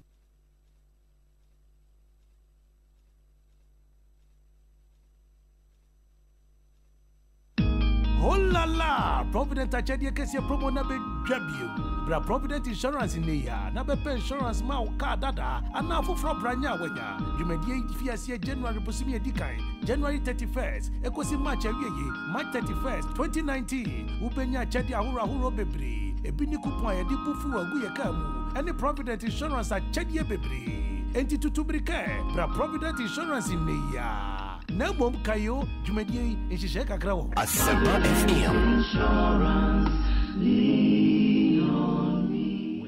You've done so much for me. Oh my God! Adom 106.3 FM so I the bruta every Sunday from 12:30 to 2 p.m. I Adom Bible quiz. 32 churches are competing. Why never did kind? Why never tosumienu? Why never tosumiensa? This and every Sunday she be coming Island live on 106.3 FM. Adom Bible quiz. And why you dead? And why you shit? And why you every Sunday from 12:30 to 2 p.m. I tell them bringing a wine and in Savaka. Adom Bible quiz sponsors TBS roofing sheet, roof papa fee, Bible Society of Ghana, making God's word available and affordable. Fecus spray starch, look sharp. Erector Hotel, we set the true standard. Roma insecticide spray and Tonton Master, Franco Trading Enterprise. Phone papa fee, Papa's Pizza, taste it, love it. Second Kings Real Estate, home for kings. Mira. Yes, Odo. Bini hana mimi so asem. Mini. Medro Kingdom Ginseng Power Capsules no. Kingdom Herbal Center for omo to mumpo won. Hey, anu say there aye new Kingdom Ginseng Power Capsules. Wa improve no pa. Na ahodna ba mu mo. Na emema ye ne enum na wo ye dehu ne. Saka ne no wo mimiri bia. Na minute dudu a die ansa na ejawa be hamadwen. Na energy say wo miri ya asa munum ho no mo na ayi say the new Kingdom Ginseng Power Capsules you do. Be ma fa ya paswo na opon ko pentam so ye gidi. Ene e ya paswo apa. Hwe mi wura unim. Sa handbag no amese kwato ma me jaito. Fasika no kwato new Kingdom Ginseng Power Capsules. Na nom na uhia e ma de no tremendous capsules. What onu bia ma. Then what you tum do ba se asepa. Wo su de nya na wo pharmacy. Chemical and herbal shop bia mu. Atufu be kwa Kingdom Herbal Center nkura beta bia Ghana de dia. Phone numbers 0302 68 1984 and 0244 80 54 15 and 0244 80 38 99. Hey, Mr. and Mrs. The mama praise the Lord. Hey, Pastor. Hallelujah. The treasure de who sit to me here. Name will be on over according to your Hey, Pastor. If we say me kunu fa mermaid do CB men's capsules. Na me so me no ma de CB women's capsules. What you know? Any job be free pa. Praise God, praise God. CB men's capsules. A besa me pemu reye. Ene me dun so mu yale. Ene oba no so na ho ka na wo from no. Ene na yase a aya na ye ne ya na fichi krobremu no. CB women's capsules abeyi ni nyina free so. Maye ka mesi mi dade mu nti. Me rapon ya na obefie. Nka me nkwan. CB men and women capsules. Suzy Herbal Center Ghana man me madam ase. Apemfo abatan wo mo manufo ne mofra wo ni mfie dumienu nka ho. Our pharmacies chemical and herbal shops nyina mu. Etufo frɛ Suzy Herbal Center 0247 11 16 71. Afa 0246 57 87 50. CB men and women capsules. Ubadun so feel. Hey, you also. Ebdi ahwehwe edwadie nkra toemu agiatum. Hello. Hey, Bema. She Vodafone Nema 10 megabyte free data. Our calls mabaku bia so. Hello, what is a Vodafone Ema 10 megabyte free data? I was Simapako call biaso. Would you bo 50-50 no. Hello? Hey, Jack! Charlie, right now, dear, young Vodafone phone cost no dear. And one say, you. If you say so, we are cost mamba could be a 10 megabytes data free. Smam, you know, 20 megabytes. From Vodafone and our network beer, Nanya 10 megabytes free data. Our 1 minute call, I'll be a beer so. A ye coco keke, Ude Casa, now browse free. And Pendrudo Abe Casano, now data no so ye bebre. Ude bo 50-50, now found with shim, Casa bebre, now browse bebre. And she shake a crow. The future is exciting. Ready?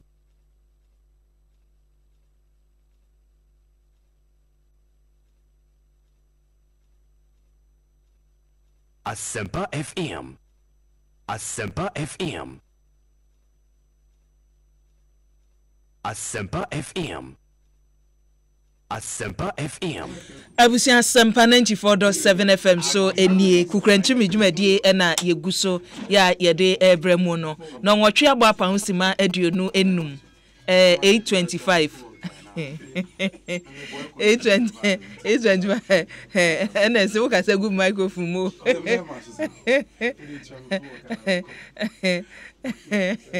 abusia yegu dwumadie no so na sa na wose kono sa na wose ekono yene mpanimfo no ebekoso akasa yene mpanimfo no ebeko yene mo bekasa enti na so de kone mfra wo phone so kone mfra wo phone so abuzia ye gudwumadie no eso ye bie nhoma no atumu ye bie nhoma no enche ye bie atum na wo de wadwenche abadwumadie no eso enne so no dwumadie ne sane ye kono no ye pese ye mpanimfo no kasa busua woni enne ne ye pese ye pese ye mpanimfo no kasa ayensam no ekoso no ye bepa ne poma sibre wutie mpanimfo mienu anopa ye ne o makasa ni odi kan ya me nya ne ntie se IGP na dwuma ya wo ye no ewo so ma ne humne so se mpanimfo anhwe antoto niema 2020 aba no ne obia na ne fie ena futufo emma omayi ye mbambo dada so chese NDC MPP obi edu kadaya omo nyina omo de ehwammo enti no abusua bambofo na wo se ani omo kasa because yentumi amfani lasting solution to the problem e kwaso no a imimi ntumi metena hankasa wo so ntumi ntena wo fie entie me sabere na asumye ni omo yi mu enti ye kwa ahoma so biem David Agbe ni executive director Emma Ghana Institute of Governance and Security yani pani ntwetwe nkomo na yenhwe se ye pesi esigina ya enne yenye ye hodan question na na mi bisa yenye ye hodan dia na wose ye pani David Agbe me mo ache ekwa me do so boko die oh ye wa dom orinaka ye na ye da Yesu ase anopai ne ye hwehwe ye kwan a ye fa so na omayi bambo yetumi akuremu yie yetumi ayiri mu ye ne mpanimfo bebre akasa ama se wutie a obi krisosumu Reverend Puni Dr. Puni Frimpom mu se baby aduru no se niema ntumi antoto yie ne ye bekwa abatuom ne ye behunehuna ya edu se ekoto aba 2020 obi antene ne fie IGP so nkanyan ne ho Jenanu mensa so de odi aba no pani se NDC MPP omu nyina omu feli yen oma feli epo baby a niema ekọ no bi antumi muwa yen ye empembe so ayedu wo ye bambom yi no yen kọ ne sen yen toto ne sen ekwa mama enka ne se ne ompanyimfo yi akan eye no kwasem na nsemu omo ekire no so emuodu ekamere se wo mo kasa ewo kasa bebu mu anesa Asempa FM na niye se ye hye no nso ene se ye nano ekoso eye wo ayewo so wo no eya dia no kwasem ni wo ye Ghana ni na wodo wo man a no kwasem ni we yemba hye pa yi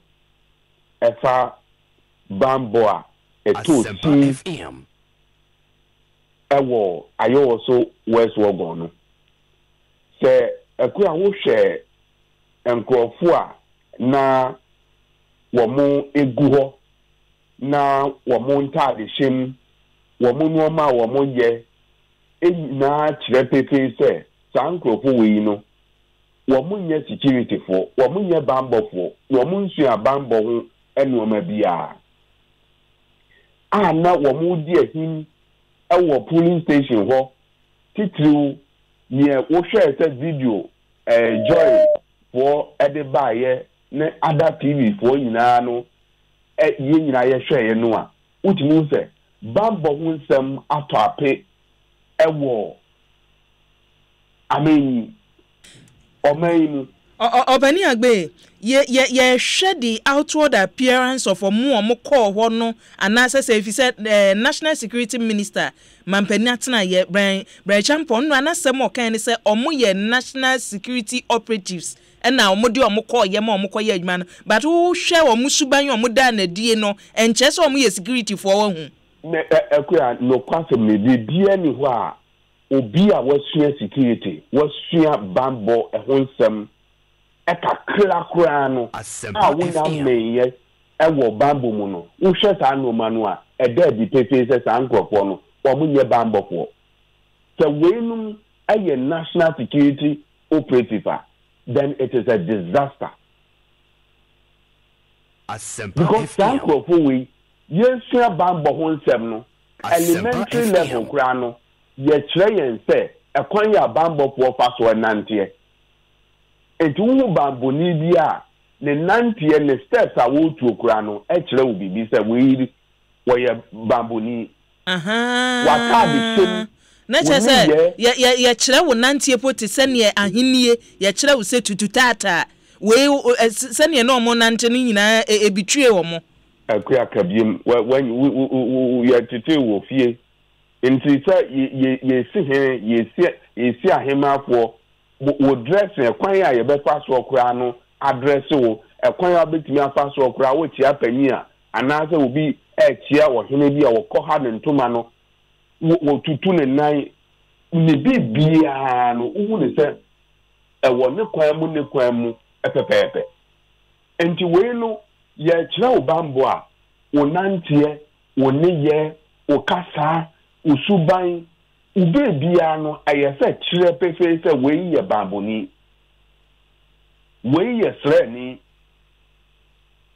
na wei no a yɛhu yɛ deɛ no bibia ne ho akyerɛ sɛ wei no ɛyɛ bambɔfoɔ wotumi hu sɛ wei no ebia na wɔn ɛwɔ various gym baabi a yɛpɛgyapɛgya n'adeɛ no ɛne saa yɛpɛkepɛke saa nkurɔfoɔ no fi saa ɛyi no ɛne yɛahyɛ wɔn adeɛ yɛhyɛ wɔn adeɛ kurabo a gym instructors no ne yɛde wɔn kɔɔ hɔ n'ano no wode hwɛ sɛdeɛ wɔn tete hwɛ sɛdeɛ wɔn esunu ebi kyɛ sɛ wohu yɛ sɛ ɛni kwan sɛ biribi aka kyerɛ wo sɛ saa nkurɔfoɔ yi wɔn nyɛ bambɔfoɔ hwɛ na wɔn ntaade hyɛ mu sɛ wohyia wɔ bi a wɔasua security na ataade hyɛ mu wɔyɛ polisini na ataade hyɛ mu ne mpaboa a wɔhyɛ ne biribia ne dressing no kyerɛ pefee me yɛ akwadaa kumaa na mewɔ yɛfɛ ne sɛn barracks sɛ yɛ police sojani me bra sɛ yɛ n'ataadeɛ koraa mpo no yɛyɛ to a ɔmpene ne yɛ nto ne mpaboa ne biribia ɛyɛ sɛ kyerɛ pefee sɛ wei ɛyɛ bamboni nti wohwɛ saa nkurɔfoɔ yi esuban a ne wɔn de nam ɛkwan a wɔahyɛ ataadeɛ ɛna ataadeɛ no ayɛ kusuu sɛ tete hɔ no yi ɛkua wei deɛ maame mmɔmɔden na menka tete hɔ paa no sɛ wohyia abɔdam ni na wahyɛ adɔsoɔ no bebree ne ntoma wɔde nneɛma bebree egu ne ho kusuu ne wɔnam na mfifire ti no wohu star dress code no obi a wɔde kaakaa moto bi ɛde ayɛ n'anim ɛna ne wɔatwitwi bi ɛda bi na owura David Agbe wo tutua de kɔ ɛkane bɔdamfo po hui no wotie national security minister ya wo se change aba ɛwɔ bambo mu security mu no na niemu kasa ne yehu bi da ɛne wonu mahyehyɛ no waye kuntankuntan wo mutwa na wo matwa picture bi UK ɛna US wo makata wo manim ɛna wo de dadeɛ bi kura sasi wo manim nti wo ha de no kura de ne na ɛkyɛ sɛ mo anhu hwe wo mo se new style aba no no akua megide sɛ yɛkye nkwadaa yi a Boko Haram foɔ no ɛkye wɔ Nigeria no Boko Haram foɔ no wɔn dress code a wɔn de ba abɔnten mɛboa a na mo yɛ dede ɛwɔ ho sɛ nkwadaa yi wɔn akyekye nkwadaa bebree na Boko Haram ni tuo ne dress pɛpɛɛpɛ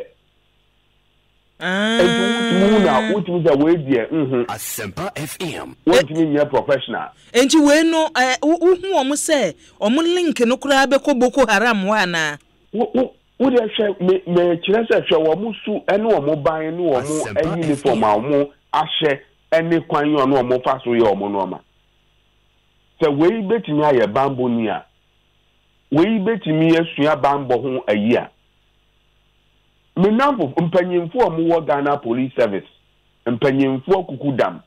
every IGP so ebesi ayi your friend the last rank within the Ghana Police busa say sankrofo we betimi aye national security operative ana anasi ye de sankrofo we atete won kakra akura wo bambo mu ana entimi nani wo ka ni seye no enye se nipa yi wo nu kona wonam yaboabo ma no ana se we free nfie no mkohia ye kai omutim wo no ka no achi ya twe ho no mo Ghana Police ka ni nchemu ya twe ho SWAT enji no sani wo kan so mo ye Boko Haram o so mo ye Jimmy Strategies o wo mo kofa prosifo SWAT team kai we he na o magumu akunkum yanim ɛhɔro na akua yɛsɛ mu nyinaa no mupusu mu ahoma na mubusa police wɔn public relations director owura David Akru sɛ nokwasɛm ni wɔn betumi adi adanseɛ sɛ saa nkurɔfoɔ yi ɛyɛ polisini menyi ni sɛ David Akru anaasɛ IGP owura David Apiatu obetumi aka sɛ saa nkurɔfoɔ yi ɛyɛ national security for wontumi nka because wɔn ane conscience ɛbɛbu no for sɛ dabi panyimu deɛ sɛ yɛde wo ɛde sɛ woyɛ IGP anaasɛ woyɛ director of public relations anaasɛ woyɛ director of operation na wokɔdi adanseɛ sɛ saa nkurɔfoɔ wei ɛyɛ national security operative a nokwasɛm nakuya na ɔyɛ nipa bɔnni wontumi nyɛ saa because ade a yɛsua security yɛkyerɛ yɛn ne sɛ ɛyɛ sɛ wohu ne sɛ wo man you owe an allegiance to your country and you have the constitutional mandate to protect your citizens and security bambo ɛyɛ the first priority because a bambo ɛtɔ ape ɛwɔ wo man mu a wo ne sɛ asemasi bi atimi wa ubetimi aworo power afọ abeti neke say ya kwotete mu 14th centuries mu a ne efa bi the state of nature eku asemi hia wo baabi na me hu odense wo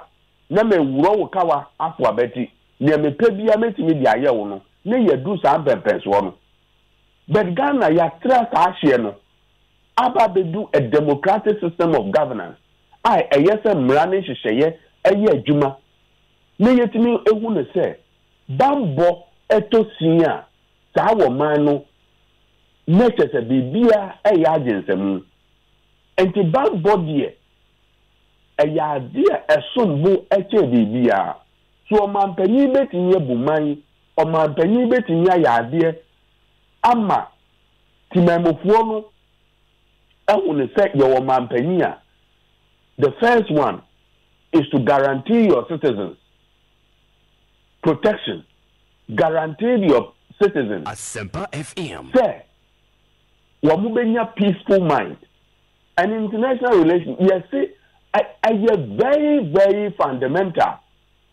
Actually, a state, actually, or mind, so a man betting yaden, I'm or mind. Ability to guarantee your citizens of protections of their life and their property.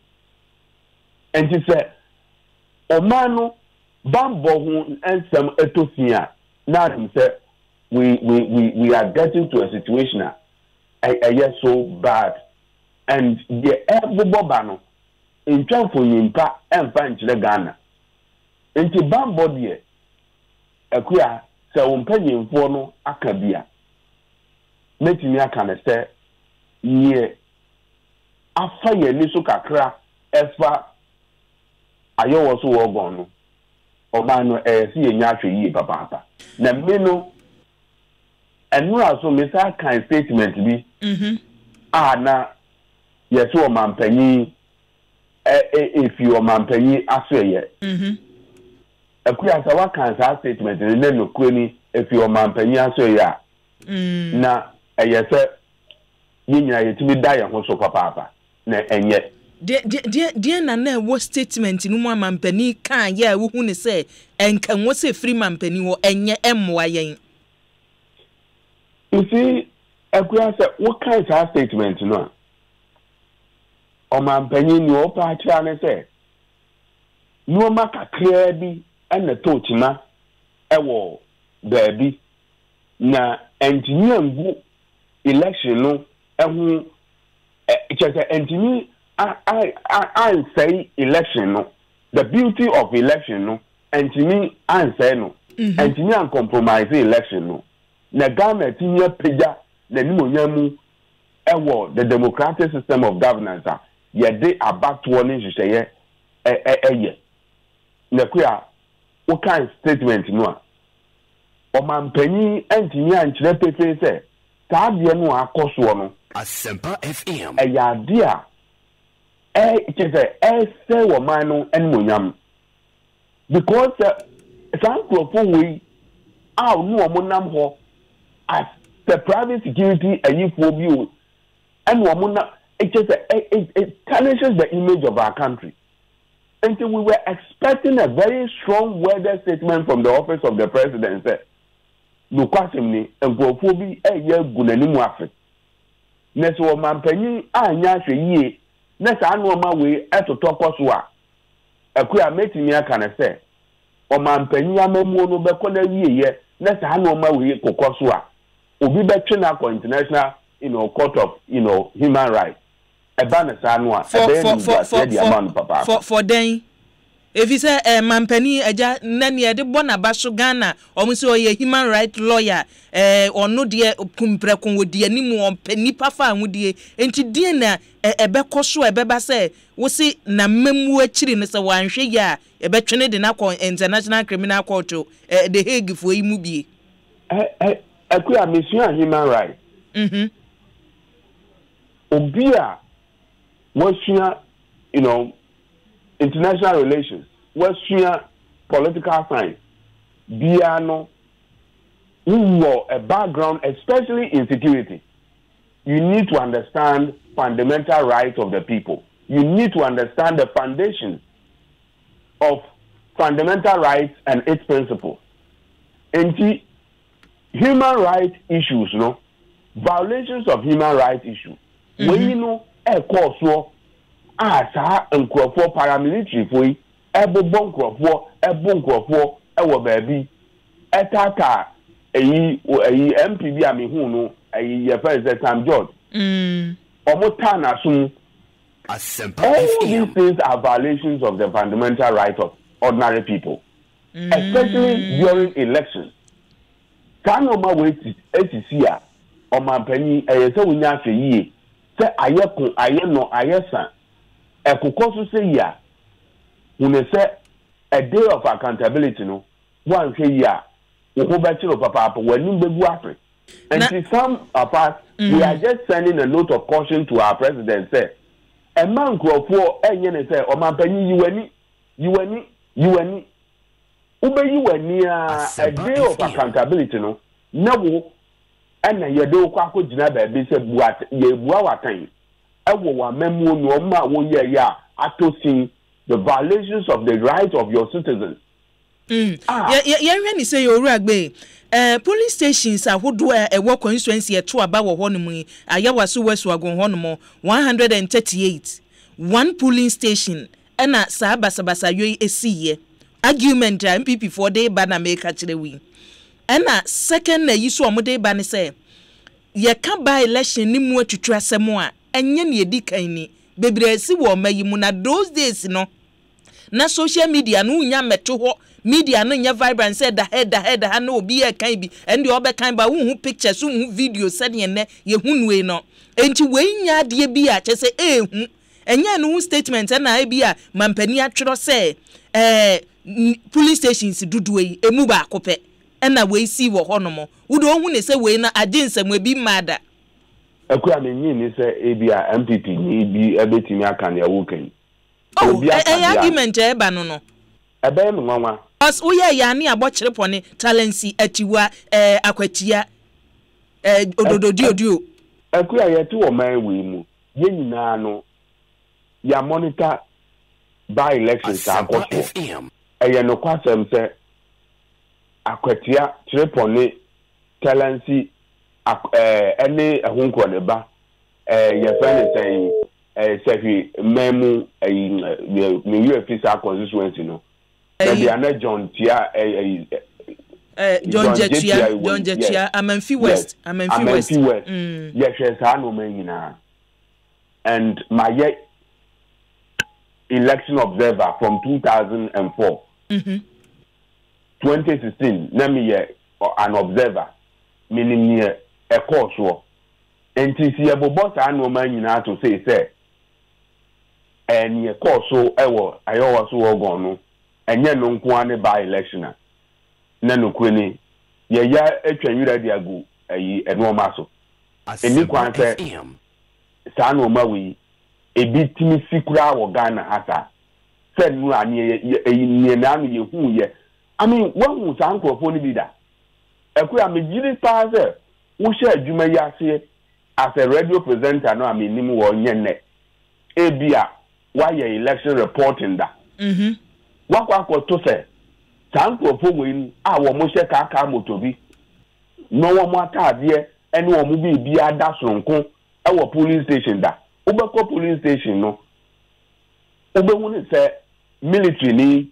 ebi gina ho post ni gyina hɔ, fire service ni gyina hɔ, immigration officer gyina hɔ.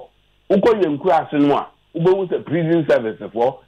wɔn kura no, wɔn ɛka ho bi a wɔn nyinaa boa bambɔ. Na saa nkurɔfoɔ wei a wɔn ahyɛ kaka moto bi na nipa mmienu ne mmiɛnsa kura tumi kura tuo na wɔn etwitwa mfonyin ti sɛ wɔn di nipa ho fɛw anaasɛ wɔn pɛ enim bi. Wɔn wɔ saa nkurɔfoɔ no bi wɔ polling station bi da. Asempa FM. Baabi a mehu bi ne yɛ Independence Square baabi a penti wɔn anim buruburu no. Yes. On special duty bi to say Independence Square there. Yehu bi ɛhɔ do a wɔn ba bɛ display akyerɛ sɛ wɔn man no yɛwɔ bambɔfoɔ ɛwɔ hɔ. Celebration of independence. We are just trying to demonstrate to the international world and after the international community say we have the capacity to protect ourselves. Because it is the fundamental of every country. We are saying you need to have the capacity to protect your territorial boundaries and you need to be able to protect your citizens. It is the fundamental principles of what we call a state. So man, your flow man say this is a state here. You have almost about 4 characteristics that's supposed to, tell you that this country qualify itself to be called a state. And security is very important. Enti yanhwɛ mpanimfo ne wɔn mu nsɛm a wɔkekan ebi ne nanado statement ya wo kyɛ sɛ emmoa na no mampani dada so de ayi ode ba ye ne sɛ hwɛ na mo ka sɛ mo nko ana mo wɔ mema wɔ mu fie ye kora de adi twa ye funuma enti sɛ mo goro ye ho a sam mpanimfo edi amanyoko nanim nsɛm a mo de ba abɔnten no ɛne ye bambo mu no sɛn na ɛkoro no kwasem ni akua ye mpanimfo no ɛtɔ bi a wo ho min pese mekane se to da bia ya nim die no wo fom nanso so no wo mo kasa wo mo ne ye no wo mo nim the responsibility of a president. The responsibility of a president. To da bia wo kasa you be measured. Sure ni wo kan a make say His Excellency Nanado Dankwa Akufo-Addo, the statement na Babonti, Mayor Maria Home say, Shenano Congressman no Henry, letter was read the Babonti every US Congress, with Okani year. Obia, what to a mania say, what to security say, what to international relations say, the culture said it was a damning. Say, it was more like you don't qualify to be called a state. And the would share near Boba, Memphis, continue addressing the concerns of all these things happening in our country. Next, represent young penny for no. You see, you're doing your they pretend as if they know their responsibility, but they don't understand the responsibility to become a president of a country. No, what munim dear no. To think kakra. And the statement o mampani dada Mahama esuso ede ba bontia akuya meka ne say the statement no say we match them boot for boot no. In fact one can say that adia meti ya kan say etoda bia yese abo wo ka libre Mahama ye nkrofo bia wo nsabi wo ye obi a nkrofo Ghana for dodo no anim say he is a gentleman and wo ye that was conducting himself very well. Ko ye interview about this year amount for the culture there the supporters wo mu ye NDC for no they believe that Mahama wo me and he needs to wake up to his call mandate as a former president or as a leader of the NDC. Ubuta NDC for now, they will tell you that Mahama wa ya mredodo. he's not demonstrating himself as an opposition leader more. And the Casanwa, a feeling chamber, I say, what can I say? We'll match them boot for boot, you know. We didn't say, dear, the supporters maybe, and they're pushing it to the wall. They say, dear, why am I so they say, dear, Otto Kappa. Oh, Ragway. And nothing I make Jagway. Yeah, auntie, Mampani da supporters never catch and say, can we know the home any brabeka because from near walking. Say, if Mampani da mama, you name say, or you be a, just say, send your walking, wajo,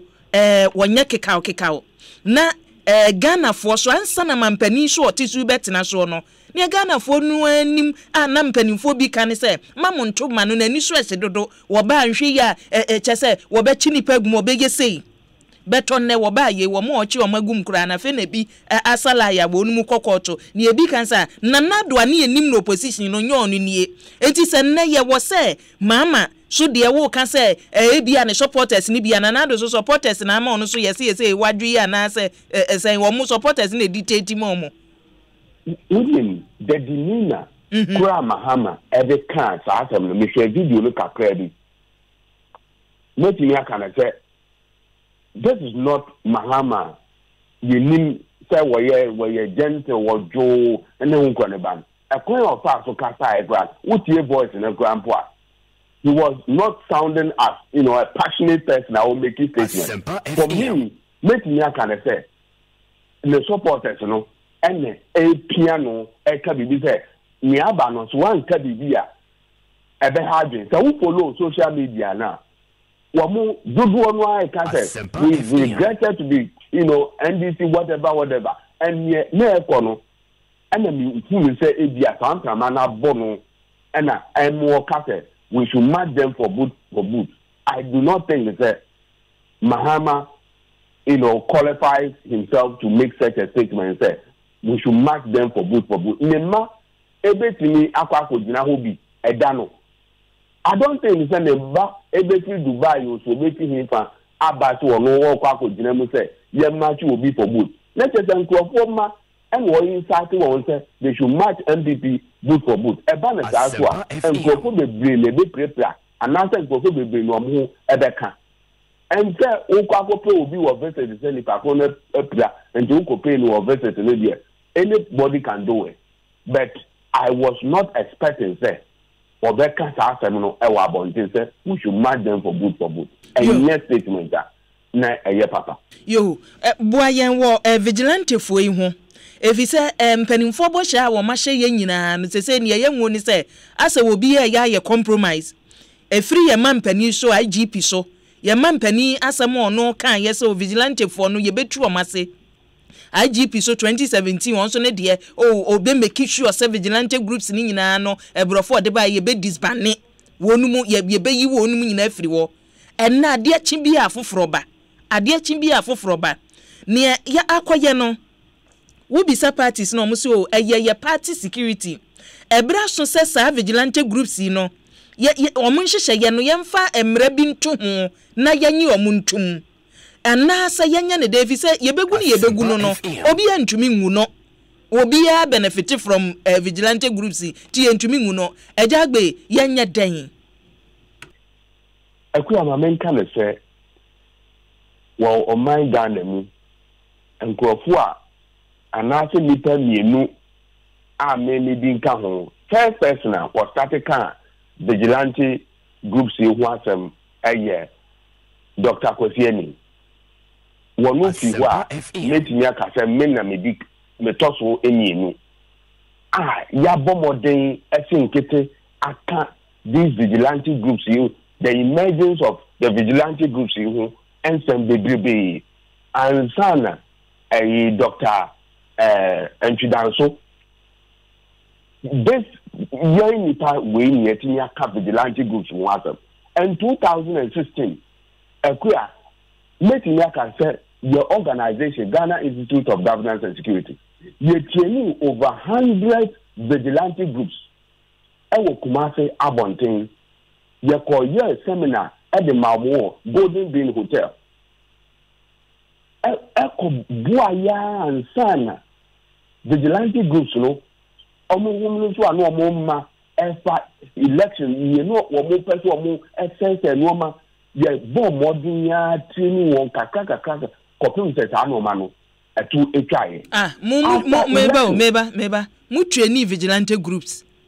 we train them mu train anti mu na mu de omo ba ye mu train omo na mu te omo gu mu we saw the vigilante groups that eba and yebo modern see betimi aka wo ahye de be ya election time no omo kodin semone ni omo nsese no ma na tarnish the image of our country and no training and ye ma wo no ma call kama ewo o ma wo in until we know this vigilante group say ye ja won wa omo be say wo man the beauty of our country, the image of our country out there, no, and you're so powerful. Right from 1957. And to say, no, ya say, oh my Ghana, oh my friend Kano, ya Chiamanaba from. And to who those signs, no, say Eba, and Yeba Mode training uncle, said they will understand the concept and ideology of democracy. Say, in democratic states, you know, you have vigilante groups and find yejuma because we have security architecture. You know, a constitution, actually say these are the state organizations. And yes, one more a boy and and you say a group is emerging from somewhere. Our more as paramilitary to counter our national security. Ne a hard day. And we were training all those group of people, said the Bayer, or moving die, ban. But yet, two are busy, you know, and as uncle for us are solid penyam. A bit some money. The same, your man penny, your walker in a camera said, Ward or keke. One young taking that stand, see a bit me abandon this vigilante groups. And it is a very wrong signal. To us, say a see a bomb day, vigilante groups, you know, yet me band the and to the image of our country going into 2020 election, you know. One here, a good one, police stations, we station, do better, no. Now, one here, I just also require to say, Uyambi, a house, and to the police station. Asempa FM. One here. Even police officer cry wa mobono I also go what we a person say e biamro mpo ne de we ye no na wo dia we ye then na obeti mare ani eduru wa jamagisi e fa metro reporters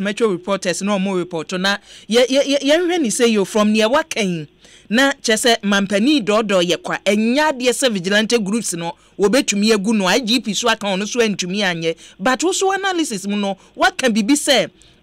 muko training bi ema ye beto aba no omadwuma ombe ye no fa kwan mu are you saying say ye ne betumi training omo vigilante groups le say ye ntumi mpam omo a ye betumi training omo ama ne omo ye na fa kwan mu am ya accept omo say eye group aba omo bua political parties ne say ne omo ankasa kan say o ye party bambo nti ne de omo aba ye training omo ne ye nkipu omo ana asesen wonim ye betimi aguon ye betimi abando omo ntimi operate that ye hu ne say the way ananu ma se koso no ye ntimi ene wo ankasa ye ni omo ye ntimi entrenu omo ampeja Ghana ni monyam ankyere won amu omo hu the image of Ghana within the international system now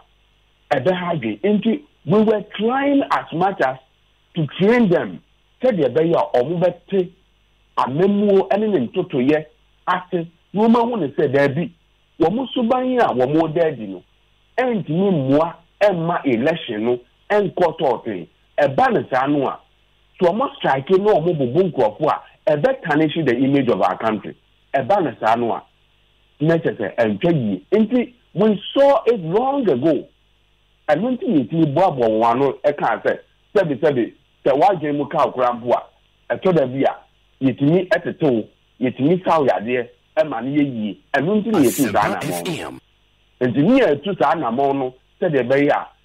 yade a wo ho no ye betimi aboa wo asa Oka so won ankasa nkosa no ho yade abede nti na yesi etimi boa won na yetimi sasa yade no ani honhom na awura o mu at that point in time no omu edin samone no nti we no ti se we no anu omu asha akade kuntan ene nam ha ihu ba bi omu furu no ye betimi ni sankrofo na atena dem ya kire won se da bi emrante ni emu ye no ta ti na sibi na ehya bukutupa wo di mu aburo ankata ye betimi atete won ye betumi ayi omu so afiri wono mo o ene die se umma the national security institutions necessary nkrofo within a week yembre won ase wo oman we mu easy to do it. Just a statement, a commitment from the president. What taxi your national security is that you can just give the Ghana police service for Nkrofo Kitwebi, they'll be able to make me address Nkrofo. And this annual, the member you bet me military for a clear Nkrofo number Jania Kobe, you move by. Unless the state is not committed. If we are committed, that military folk are clearly extra care, we will never see them again. Leading on a one man, some penning for now you're confused, military bet me at you, Massey.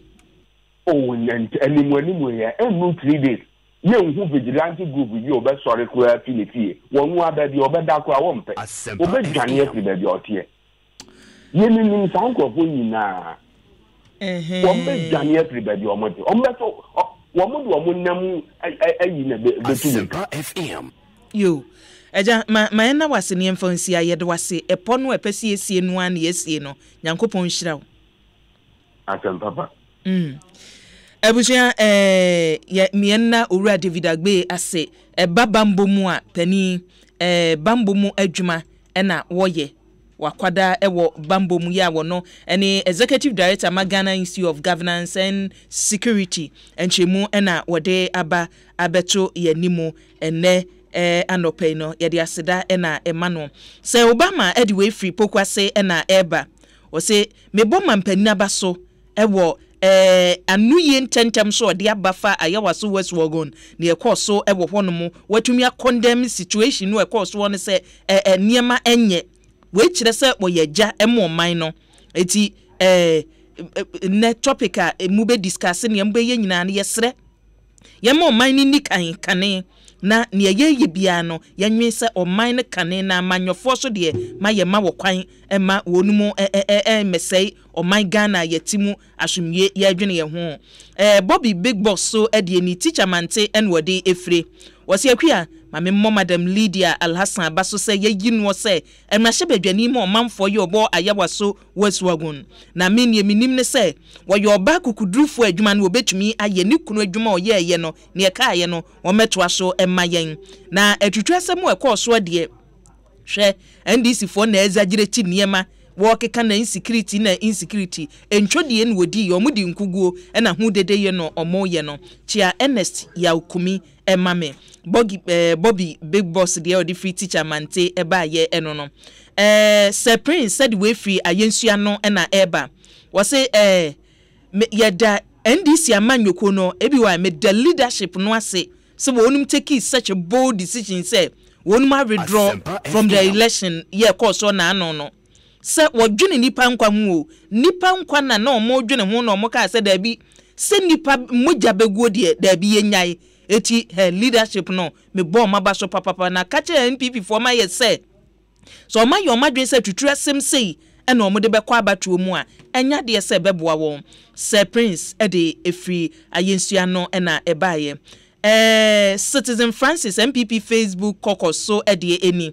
wo say mampani dada John Dramani Mahama na sem o kan ye no very unfortunate enye wo ye pani anka me de ne mihun ne se ba bia na tifia duru ba bia waduro no kan sem bi se ye mfiri pani ano so obeka se obi tu wani asi tu ne de so obi tu wani na abetu ne de a anifrafo nko an ye benya wo mayimu enti yesre se ye de atwitwa sem ba ye niema de emwa ye leaders nhwe se asem afiri wano no enye ne be ma brichie abo ewo my Ghana mu chia ya opreko deputy communications officer MPP mu emame Citizen Francis said ye enono Asanto Abakwame edieni Medina na krom enwode efre wase michini ye se mampani ma ama se boot for boot won be match boot for boot na atwitwasam de NDC amanyoko no ye de twa abofunuma ani asam no ayehu me de na meka se mampani mama de wo kan wonka no wakade a ani esre no MPP amanyoko no won match amanyoko no brain to brain competence to competence na some more kind of very unfortunate Nankopon emwa yen nyina asomnue emra o my Ghana mu na NDC so the opposition no wobetena wache chia commander Samia Wuku ene Nana B emame Asanto Abakwame ne de ya wode aba eno no ene mo amohwe yen live wo Facebook Asempa 94.7 FM ene demu no Asempa ubetumi ahwe ye na wadwenche no de bi ato wono mo Kofu Gidra edie eni Ernest wase bi wa mechia wa no pay na no kwasem ene say attacks na so NDC communication officers ne ne so no ya dia chese mimi hu ne se ankoye o de yemfe no enso ansa promise munkaila de eni Jonas said ya kawi enwo wase ahua Matisi yese maslog pani a woda no yesiu no for causing financial loss to the state no kwasem ne se eniema ekachi wo mayimu a enye abani gya no hono mu a wonum se enye nyina no ehu dedeyɔ ene eniema chese NDC for ka se wo bege nyina da no abusua yehu hwe nemom oba no de mede ne mate ne se ye maslog ya de no ya charge no ye no kure eno ana mi se mete ye se ya charge no ye ma me tamakulu mpanimfo se wonu a charge ne nti enum emu nsam de akire beba kwasi di ataso de ya wode abani wo se hwe MPP amanyoko no mo ye smart MPP omo ye smart NDC for mo try se mo be yusu abato no ekoso wa ye waso weso agon no se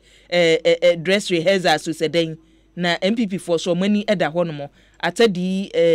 kwasi ede ye ode aba eno no Henry Daman Casper so ede eni wo se ahua me da me problem kese ya me wo mayimu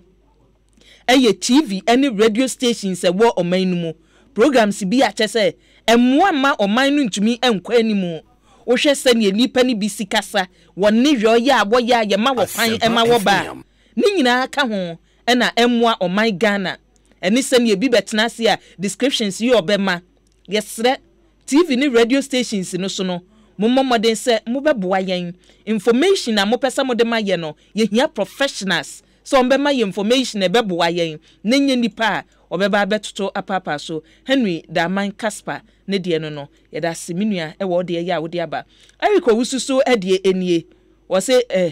2020 ye nyina ye beba legon abeto aba etia NDC amanyoko no ye bekọ honom ne akoto abama niema tumi akoso Michael Edu say wo se akua sa security man ya woni ne kasa die beso ye NDC ni onda ne dia wo de ba ya no Citizen Francis makan wo de no makan edada esiesta so edie ni esisi ye hia asomwie wo man Ghana mu ye hia asomwie pa wo man Ghana mu Nyankopon enhira mampani na wote so Evans Boache wo se obi ahia onu kwa the reply no de eba lastly reward so edie eni wo se akwie wunim nipa wonumu eba eni nipa wonumu kasa ewo mayimu no ewo se abusuan beto aso na wo de yenkwa ahoma no so ansa yenkwa ahoma no so ye ba ne abeto aso mo messages amode aba no na ya kenkan bi ede amamo ye kọ ahoma no so se ne medical ede ato wanim se ene ye ne mpanimfo etwetwe nkomo ne ebebo oman no ene ye wo so Dr. Amache Boateng political science lecturer ya chese KUST Kwame Nkrumah Suapon ene wo omo a chese kamadwenfo no Dr. Eka ho na ye ne Dr. entwetwe nkomo ne yenhwe ne ekoso ewo mayimu Dr. Mwafinshapa afin committee me gidi se niema mu ye Yesu Kristo adaroma. Yada Yesu ase. Amanyo mu ne yewo eni bambo ena ne ye hwe ne niema mienu esi ani so eye yamanyo sem no eni yembambo. Ya twetwe nkomo bia mampanimfo bebre de nsem pi atwodwa. Na baako a me pese ye di si amanyo sem no mu eye asem a wo sofo puni frempon ka se enu 2020 ni ekoto aba ni ye de nkatani mu be hyehye yanim ye behunahuna nipa wo polling stations dia ma ye nkoto aba no Ghana ni bia antena ne baabi ye kasa ye eto aba ewo man mu security eni ehunahuna impact enya wo abatwo so na anu aye waso weso agundi turn out very low ensunsanso be ne benya That's initiative. Mami hwe the software no the atudwa no. Na me bona baso se o ma sorry na o mo so ama o mo position e wo asemi no apie o mi kamika so. Ame fine aso o mo asini se o mo nya no forma na o mo fantokrata so Mfankoma omampeni. Ami gidi se omunyintum ombetimi dia ka ho tensem esi wa yewa so no. Enya dia ye wo mo aniji. Na isan so omampeni na omani nyina bambo ehye ni nsamuti na omampeni edi sa nkuta ho no. Nti aprosifo no nyina so bia omude bebe bia se durumre bia was a security for be a deal Yamakata or money, Yenintu. It on penny interest Anna Mono, no penny, and you shall say, and yen say,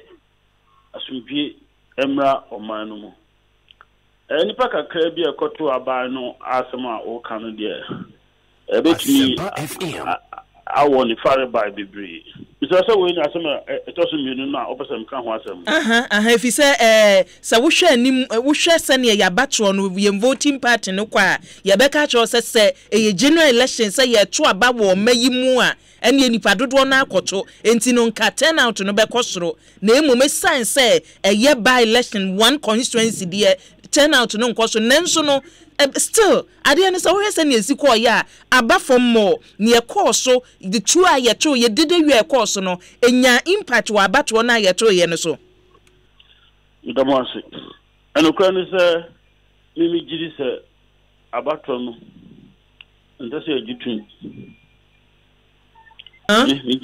about one and that's your G2 about one eye to none on me and you and that's your G2 Electoral Commission more munyintum. Dabi, and that's all my man ejitum. Electoral Commission there's no or the Nisama Babe Tuga. Ojidi se basabasayoni si wo police station bakope. And you know, enadia ebitimi agina so aka say basabasayosi oni kodio for enya dwani ade. We give the results ni nyina that's all my man ejitum. Say Ghana for ama ye ni amre I'm sorry and tia basabasa you are a see and baby to abana. I'm on your phone almost the I'm on your phone of vested interest. Say on the fuck or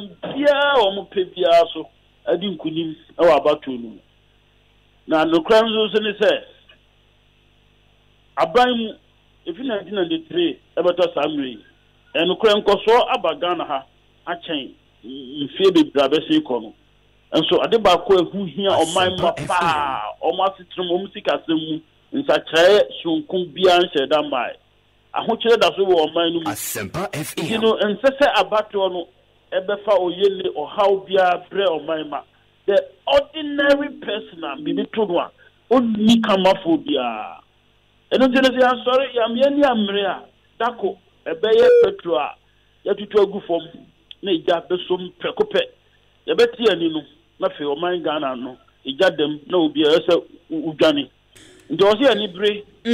And that's about to see you. Doctor, yen show organized violence. Doctor, yemra reasons in TM was say jitum if you say yenim eniema ye jina so kase abatwa ye tu ye jitum enye or mayimra kunino and ye de beto ho aka cho say ye mampani de na ye to a e wo percentage e wo se nipa ninya nipa dodo e wo se wo koto aba na me yetumi nya sa percentage no we no de na hu ni se atochew ye ba abatwa mra mu a abatwa nchiche mu no de na nkoyi a enu to say we should rise up and reject results by you know. Nipa ade basabasa yo e call sa police station no. Na sa nsem no e beto television so no. Affect mimi gidi se affect o mama bibri mimi gidi se voter turnout no. Ni fare by kese pa no. Uyi no fi ho a se mi gina police station C e to aba. Na ma te say police station A sa nsem no koso obi atwa abeto me phone so nsem na ekoso no ye nipa omo ye national security personnel omo to ahye nipa koso nkumbi so omo na ye NDC for I call it organized attack on the NDC me NDC ni na me kwa to aba ho a mesuro afi kura me dwane akofie me NDC ni na mo fie a me yampie Asempa FM no me say asay abato na etu yedi na insati egitu we got to reject this violent act to me it was planned it was the hand of the state in it and that is why we should reject everything that took place. Say wutia na say minority e parliament the almost state no enra say maame no mo recognize no as a candidate and say member of parliament a wo besi ayawaso West Wagon constituency no wo ba besi anemu ba ne animu so ne say electoral commission so aba abonti so ya to awie bibia ya okay say we yi ba ku mienu bi a ankoyie no a enti omo de they are moving forward so how do we reject near resource no abo kan ye kokko to ye yenden? They can go to court, but the people of Ghana should also rise and reject that thing. The Electoral Commission, as more canon, a bad joke. The elections were not free, they were not fair. Intimidation, and people simply couldn't go and vote. And through the same intimidation, an attack on a particular group of people, the NDC, fairness was taken away. We can't work with what happened there. It happened at one police station, but through communication, the television, the media, and everything, it affected all the other police stations. The results cannot be accepted, and the outcome should be rejected. I support the minority, but cannot be recognized. Only legitimacy be Yeah, nunchi wo parliament one minority no can prevent him and say in going to court because not to work with her. They can decide not to work with her. But how about the deliberations? Omo sorry free war because minim say ana committee bi e de be toto na omo ne nya adwuma because obe sorry obe ni statement obe bibia nti omo boycott parliament ma me ni wura parliament they should boycott yi sitting no. There are various actions they can take. And one of them, which will be the most radical, and they said they can decide not to work with her. Generally, in the Parliament House, on any committee,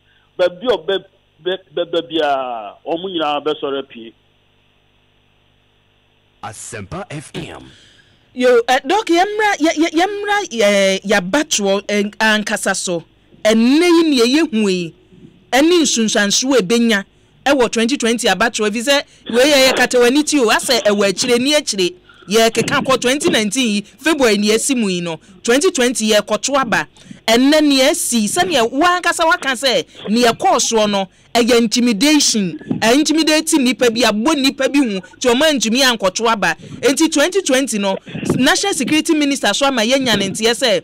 eniema asesan ne bambomu no eniema bebre asesan ti no bi ebetumi anya sa nipa yi ewo police stations ahoro wa abra ye to aba no enti edu ho no mo a die nsunaso be na beba abatro no so. National security officer Obwa, Kenyans will not work with that.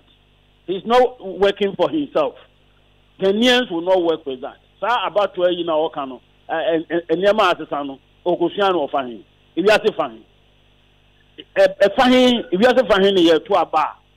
adane a jungle ground that you hear special unique security arrangement any pop security personnel Ghana for any warm as I say hide their identity. What is he talking about and who is he speaking to? Ghana from Fasa and Tasiano and Yajuma. There's this issue I see. Podcast and is coming this social capital. There's a sense of trust and reciprocity in society. Everything is eroded with what happened at Ayoaso police station. They say no, and NDC for especially NDC na me call baby to aba. Most kaya me the best me. I will not be taken unawares, and that is how bad in some ways it's here for Ghana. That is how bad.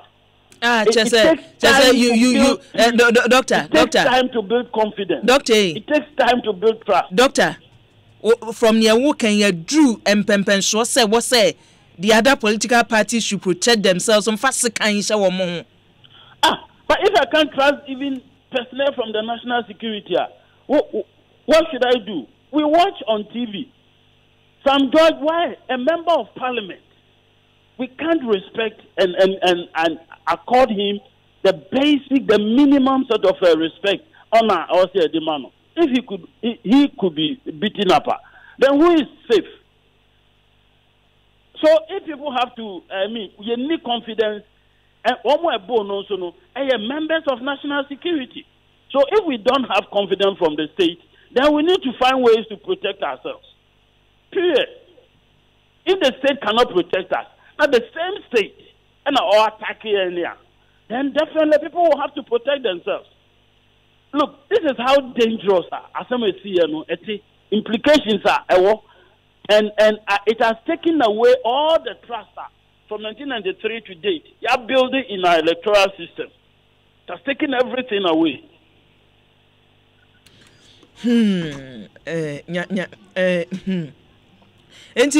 Doctor, who can we so be a man who buying? Obia man who buying, yam penny for so did I know your man cassa bibano, and also yan day. As long as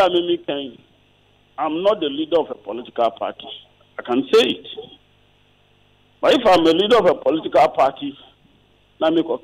it could be interpreted in various ways. If I find myself in some other position, I might not be able to say what I'm saying. But given the fact that I don't lead any group, I can comfortably make these statements. And but depending on the position of the individual, any particular officer or occupier, he may not be permitted to say certain things. Norms are societies are building over the period. Yes, certainly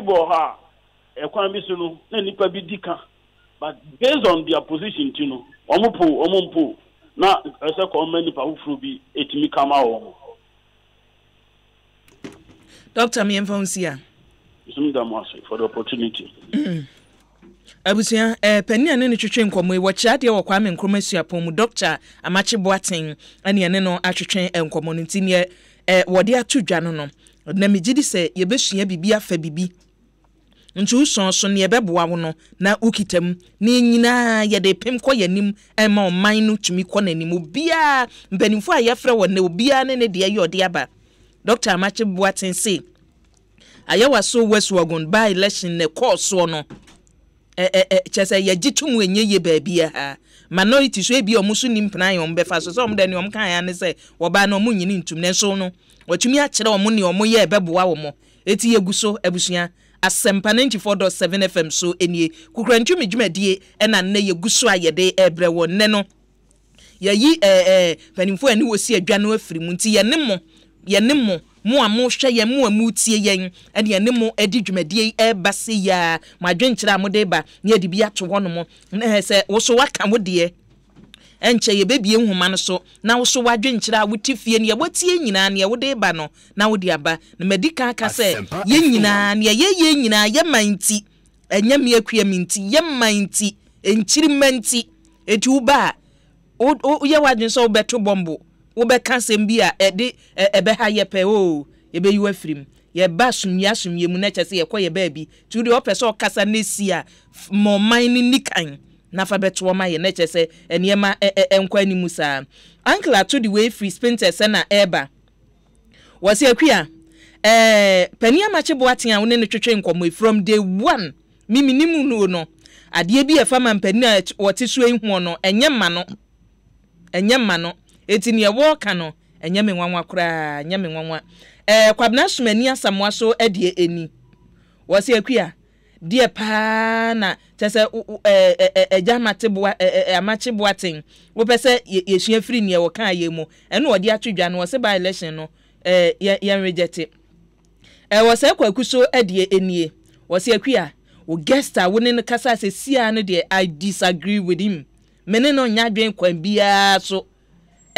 by election e course no mampani ne wo se oka no aka se okondem ne ankoye no wode na no atwemu wakasetia enti die baby o bambo ni asumye no de ye nyina yetumi pre ema bi ekoso samo ofosuban ade ni wo se akua hwe ejama cheboaten ya ne kasa yi tese ni statement ni bi won ma meti na me mahye me ya ye disappointed pa eyo Patrick anyim search so ade eni Patrick makama kyerɛw sɛ yɛde ba argument anaso pese ni petie wasɛm atum kan bɔkɔ ne atie wudi atem dia na kyesa ayira no ayira nsesem kojo Iniesta ade eni wo se medin di Iniesta oyarefa na me wo ebi wa me chiawa no pepa na unim Asempa FM baby a JDM de ne niam keka kono manije ho pa manije ho ne no ebeboa ma baby ote no waka ho no mo a Douglas Mike Arthur so ede eni o se ABY Debi Douglas ne aka bia ma mene emma Debi entumi mama ni enyeye Francis Ahovi so ede eni o se ABY me chia papa na security babambo mu wo manya yetimu a MPP for edi ehwamo nanado antumi amwa yen my very disappointed security ni so na hia eti omunkanya wo mo na obambo mu no omunya ne ebeboa yen Kofi Adubu ahenso edi enie Kofi si ABY ye hia sumie ewo man Ghana mu o man Ghana mu na chese yete ye nyina ye pese asumie na eba root eni so edi eni wose akua hwe ejamate de bedia no ejamache boaten na nka wose okate no dadaada eja ena urutu so oka ye waka bi ato ho a sese wo fa bi tu kotodwemu eyeye Gladys Kunadu so ede eni wose akue hwe Dr. Amache boaten emi nwanwa pa na se mo okensa wo so okira de wo ye lecture wo ye doctor wo kira de papa o se wa ma me ho adwiri me ho anfase kanhye no ho wo me anwene ye ho Samuel McBedin so ede eni samedie na ya yire samedie ha samese akue ejama Amache boaten die logic en wo kana no pay ye were 138 polling stations one abato no ekoso polling station ba ko na basabasa yo no koso enti ye dan ye kase because of ne koso one polling station ti the 137 polling stations abato no koso ye no ye nikla abato no se ye gitumu a enye ye no ne wo kan me ne ye adwen ba bi a enye ye Albert Kobi Sanjay so ede enie wose akua problem aye wo man Ghana mu ni de so ko elite no wonu mu ase o we de no wako school no won na ne bie ene doctors ene wo mu na hayen na gesa anka Ghana ye ni ha obi a ta nkrofo na wose ye wo firi mu na ye ho adwoyen Joseph Yale so ede ni o se Ghana NDC ni MPP chese wo mumuru Ghana so na mumie mma wo kwan emwo mese wo man no da bi ye jeja ma woni a dachi ye de ensa be hye ye numu aka ne se dwe me mmasa amanyoko mienu kwan emwo mege niema emwo ayen Christian Kwasikwe so ede eni wose akua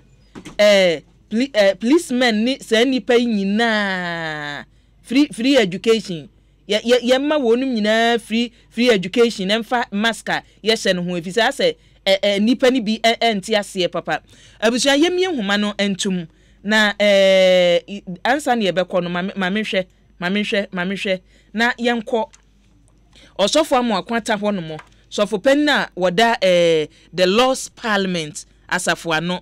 enenye Freedom Chapel bio the Lost Parliament yekọ asori awia asori ne yekọ na awia mamenko na mene sofo amu akwata entwa so emfiri ho efise mene sofo puni kasa no mebisa ye kwanya asofo no fa so na won kyerɛkyerɛ mu no efise ebeyo onwanwa Ghana yetie we hu emma ya yawade bi wo hono mo a asɛm a ne sofo bɛka no ɛno ofa sɛ sofo no ka kyɛnse ne ukunu na one ne na asofo no yetie wo papa eti so wonum gito wo ho so sɛ omu educate ni pe hwe omase efa sɛ mo bi amfa mu ni atwitwa asɛm ɛbɛyɛ adwuma sofo amu akwata so presim hallelujah boko die yeda Yehowa ase china wia baba sorry because you 30 days here na no my voice no ayi bibi ho so for ho eden 30 days ho eden ye sua am yetimi twa 5 days kura na che say ye ben mu kakra na mo de yewura hunhum mu anope so for sebeyo na omanya ya chimwe no ye betumi anya akukuduro se ye kwa sondem me kosofo amu akwata ho kwaje mpaibɔ na me koi no me pese me nante na me se me bo me nsuro ba bia me nam asomye nti eno ho ne ye adwene ne ye no a ne yedi kosisa amanyofo ikasa no won kasa mu beti o mse an na ade achi a mu behu order bidai ye be ma chi mu boot for boot ye be ye sei na nso sofo ye kom we bedu ho no na ye hu sa nkrofo e wo bi aba ye demonstration ye buru obi enti nna no ye se momo aye o na masafo ma no ehye mase no ye nkantu obi atim se nipa ne ka cho se sori me nkwa anko eno ho adwuma ne ye ne nei ye ho aduro sofo medas ade ba ko a ase ye nya hu enti ase na Christopher no Ghana a Christopher the doso. Eti wo ka manyosem a na wo ka ka kire Christopher because yen en the doso. Se sa na tie dia enye na obi a wo tie o program ne enye ntum se a Christopher na ana agidifo ye nianom mozeme for eka ho ye wo three biggest religion and the wo wiase. Yedi kan bae eye Judaism and ye person eye Christianity and ye nsa eye Islam. Asempa FM. The biggest religion wo wiase a atintin no ni nyina na se esi nipa ba ko a ye fre ne Abraham anyame efre ne Genesis chapter 2 onyame fre Abraham no asem a ode ne nante yense mama aman na asi mu aba onyame san ebeto aso Genesis chapter 36 verse 9 going or san to aso ka kire Jacob exercise Jacob be from Jacob personal individual into Israel a nation enti yen to mo say enipa obibiada na gene danitri a odi koba opese odi o man so na odi o man so anase obesomo man no se na gene no woni tim na nkasa yemu no enye ne efa o man ne ho emfa daache ho ebeboa o man no na mom eye elle ne ye bedi ni na eye questionable na eno ene problem no because God think generational. God is a generational thinker. And so obi nso a generational thinker. Yena no enka say asemwa all kano. You see, 2020. What after 2020? What after 2025? What after 2030? Na yin and the bekoso. It say you hune sa and no answer. You be hu nipa. You know ebenante any adwinia e wo nipa manu the team. A sign say ya be wiase a eniyama nyina aye take away including awade aye wade mpo no aye take away ntino ya peyem bibia eniya na ya peyem bibia na say ya see the sad je no abekoso a Africa a Ghana ka ho no ya dachi no ani nchire ma na eba no ya benya problem enti about time one. Yeah, I saw for no. I said I can't hear me the pa. Say Asempa FM. Would hear yang a dozen. A chain. If you do that, your mom say politician. Politicians, you be ready. I just said about what time bank. That is all the time. No, if you don't do na a call sorry. Now and then I saw for you. They are more than the politicians. Or money, a chain politicians. Or my brother, a chain politicians.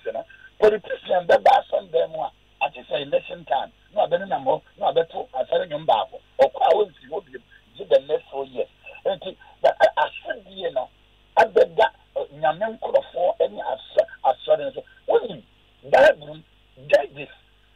Yamede, Omano, Emma, from Joshua, there was total order.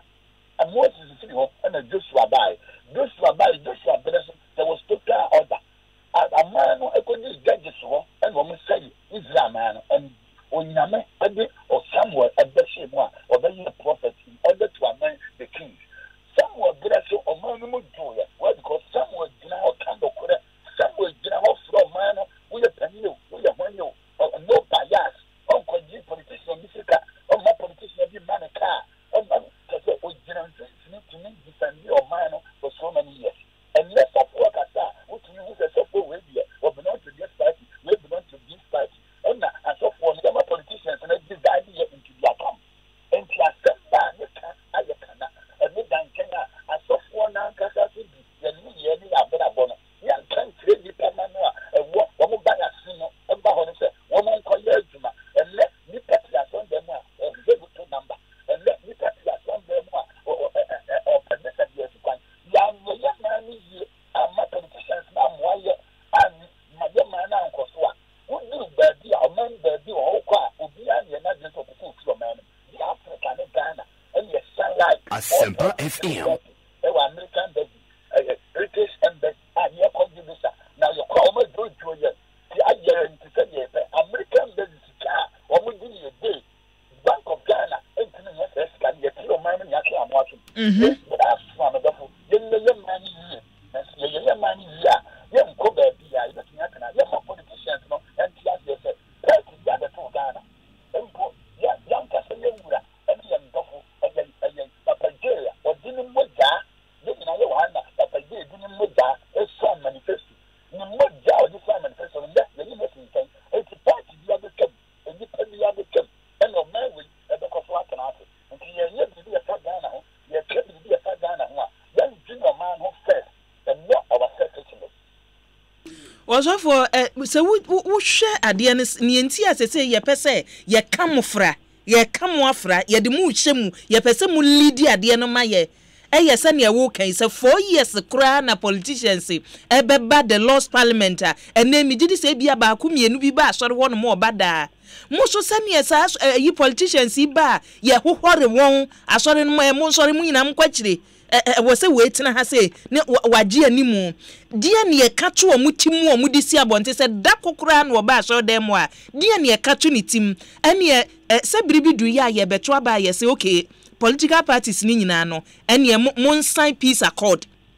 mo sign krata anche se ade a mo ba bia be ya hwemie se sei mo ba dia tom ho so se wuyi se ye be ka acha ya sori mase muntumi mefa ye nya tutuasem a muso mo ba ha se ya monka monhye bomma yen ne enkoye anim a na se sofo se muso mo mantumi amwa ye de a ene na ajegon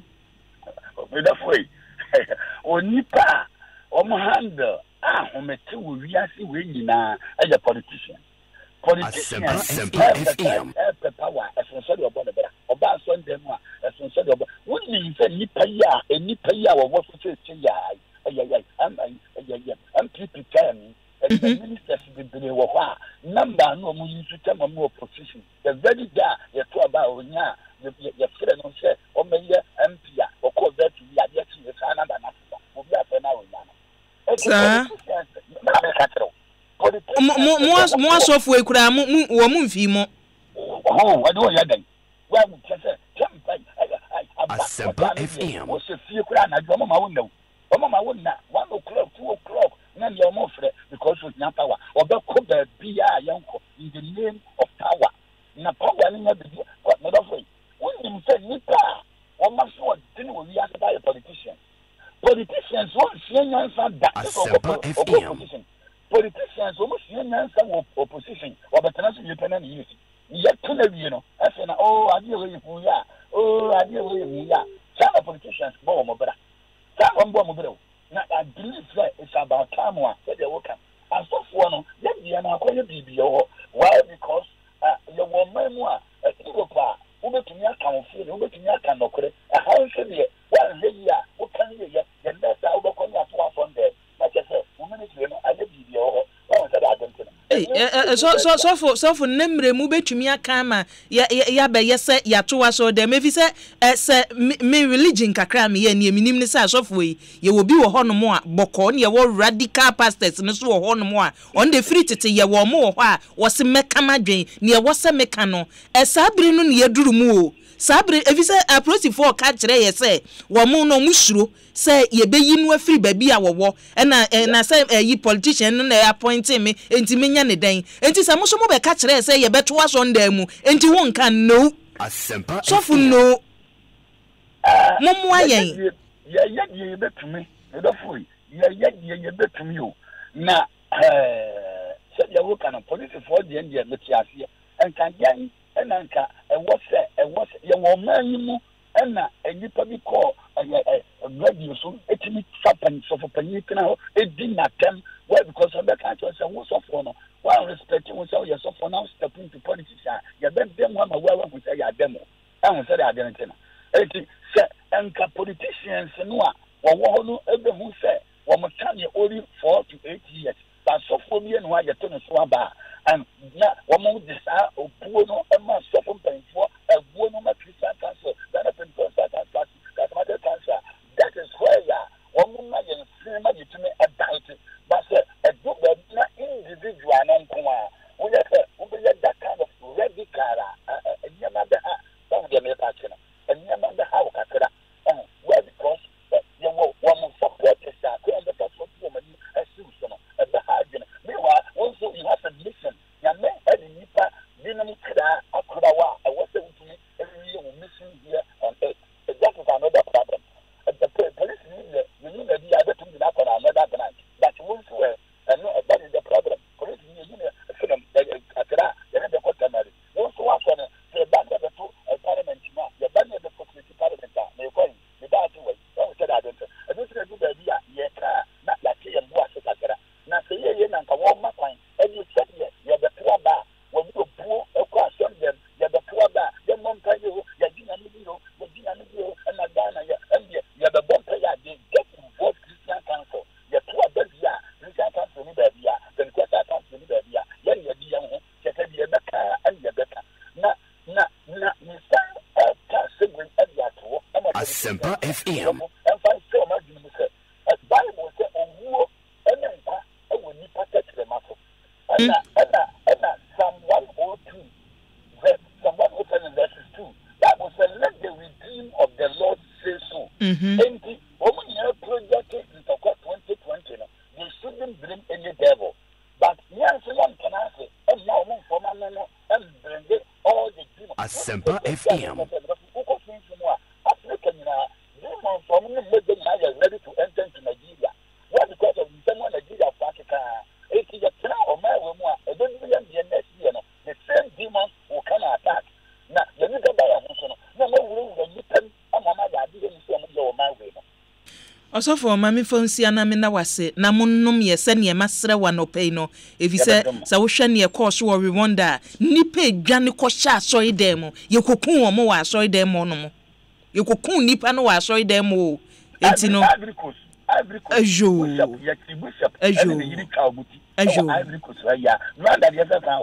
yo every course ya enti ya srem papa no ma so fo mpemfo no so omo so fo ma no ntumo bi aso mo di o ma we mo one election ye koye one election ya waso ba na ye ko tell where work and ke be who this kind of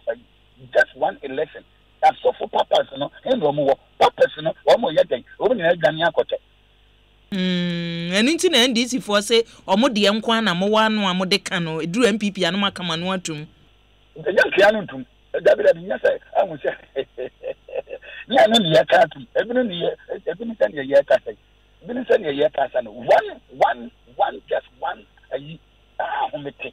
na tiye me medafo Boko Haram one person that you Boko Haram na one part of Nigeria no oni pa ba ko that here and opia head here and o mudine tisa and o atela ko enti group na ya titi e benim da no a Ghana ye to mo say emra no e wo say etumi kotia obia the law must accept each and everybody koto ya ne boje ye nyanchira bia enye jechi now this hypocrisy no the politicians must be very careful and must be aware. Medase osofo nyaminipa Christ asumie nkan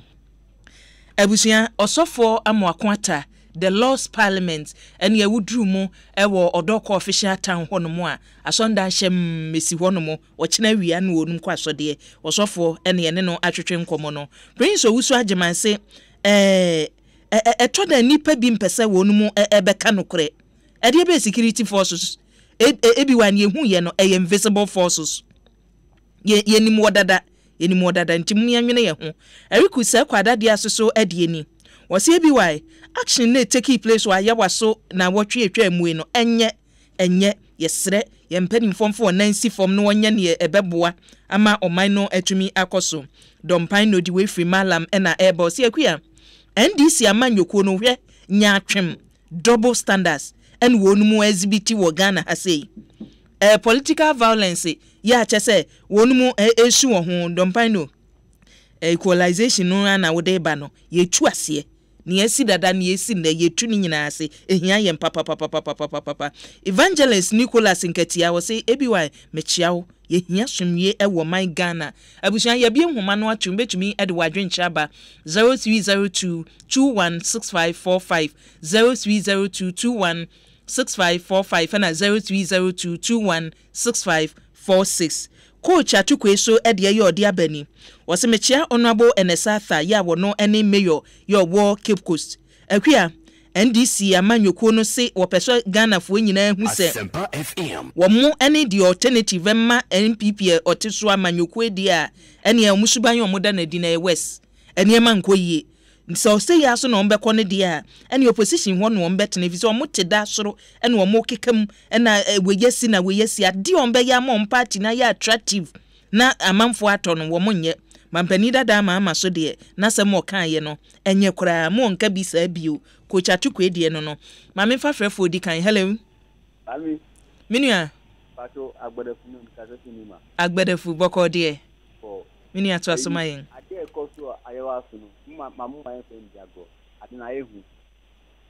ade no be ade ni nam cha na ehu because ade no start to parliament ana besina fudu ayewa so me ba Asempa FM menu owu se mi so party de Ghana ha de na mu this party na ye bi and this no omu ti very fair anya mu na mu di independent na Ghana opo Ghana kwa ye mo mu north ye mo mu kwan so mu huru e kwa no omo itman create adibia enna ku ye Ghana no beti bi ahu so mi ye Ghana ni to fast for me ana omo gugu zongo no omo da na omo zongo mu pegu bi aye enna se u sha politician ni go trika so mi ye skeni do akuso na omo ntinu kad na mu ye ni nya no u be tia hu ka da ate ana politician ko na mu di omo na bo mu bu ye kasa obi an kebi de mu ye nyama mu fa se mu hu atomo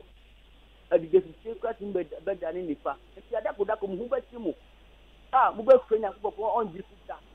mu be ma ye waju se ni oska esia mi kwa brote unam bi na be na kati na wonu ye mu oni na mu be ma tina o manchi mu a esumbu $2 million ko be ma bu abo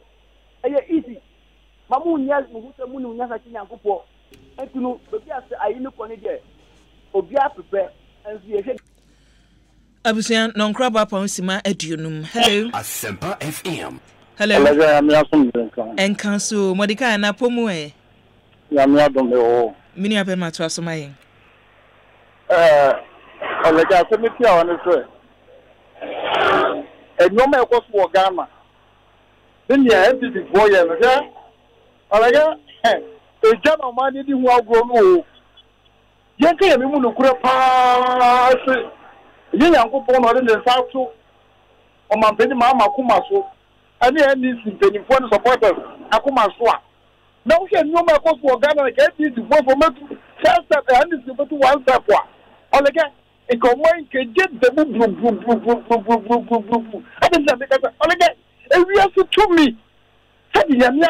ya ma power. Once you show my over public person over the over me adwuma yo. Ye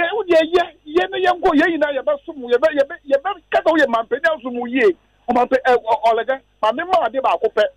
Tempo for we say na week ye no mu ye no so me ya no.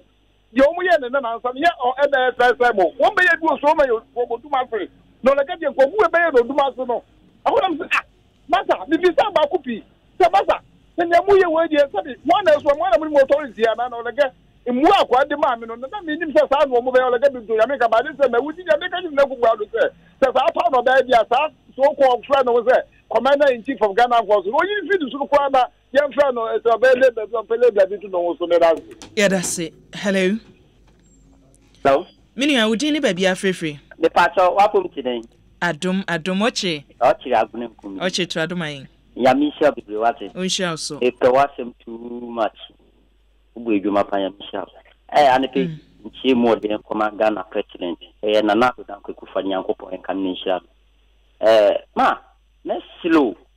And if why are meaning strategy been away? One fair friend in Nara, and the main abutre, in the Bikram after we killed away in Nara. Now, we say, for one, I say, Ubinum nipetu kuna conference one pata obebwa mantokano ayekese nipe bi ti say papa of David Abiu sedenen one Dr. Mache utie kasa wokasa ya ene ba ko na wo se oye security analysis bibi sa no wo kasa wokasa yi nara na ene papa no opinion seden sa papa no sofo no sofo opinion very good just say ade ye ma we ho kese ne say utum bi wa no kese dia former president kan ne de eyi ne nkofu ni bi na wotu no fo she o mekasa na papa ni obi anodwe ne ye ni o mayimu ne former president we ne na ne ye kese papa we de o kase tie ni panyona na luma ni ndumi ba o tie nti obi na ade dama Ghana ye de me ye kekan former president o kase ntini na ne de na papa we wo be kase magana fo be fa wa nya futu bi na ode ba yo kese wo political way no be ye ni sram nti masre se efi there we kono oba na okasa onfini wi so be kasa kasa na okano amanfo befa because nipa etie radio doso yeah that's it ochi yeah that's it hello Asempa 94.7 FM non kron aba pa nsima aduonum enan ansa ne ebepon na busua mewo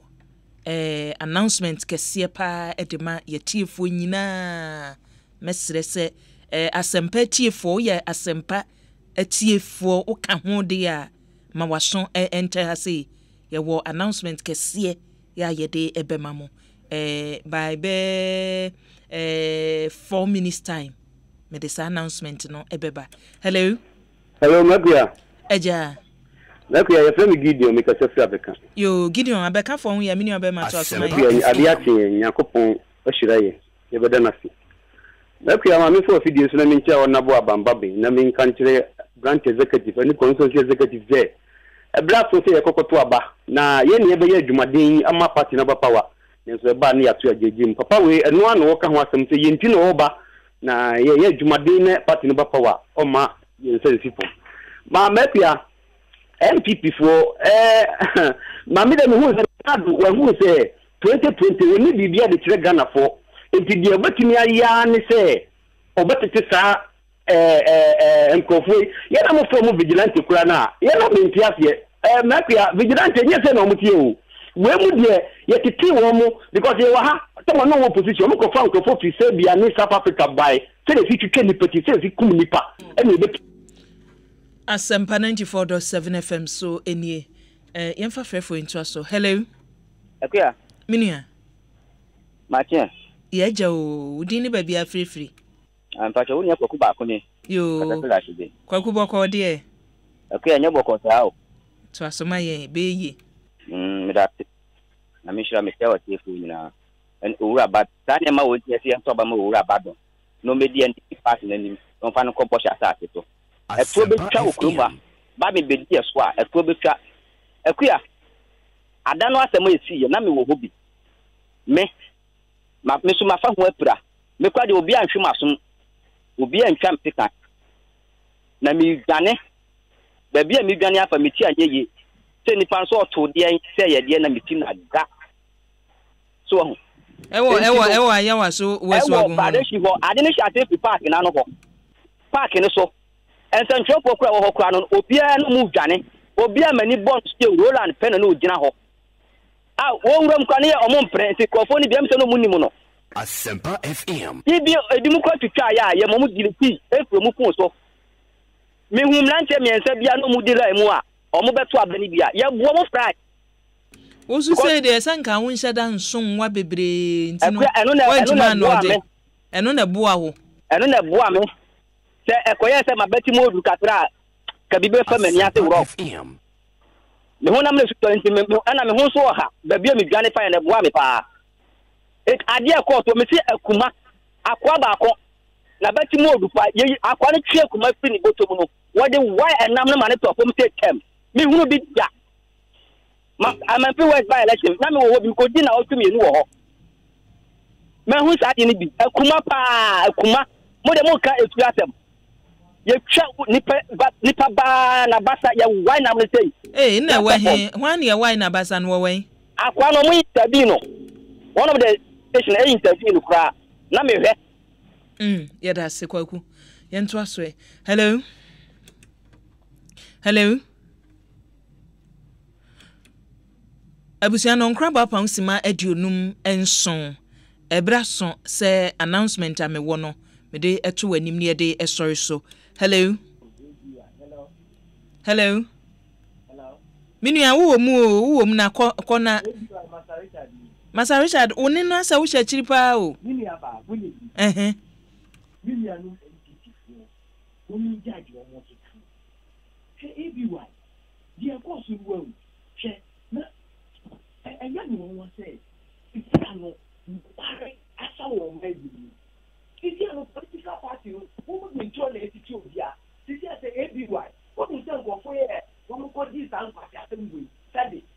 Enkwasi asem san minua.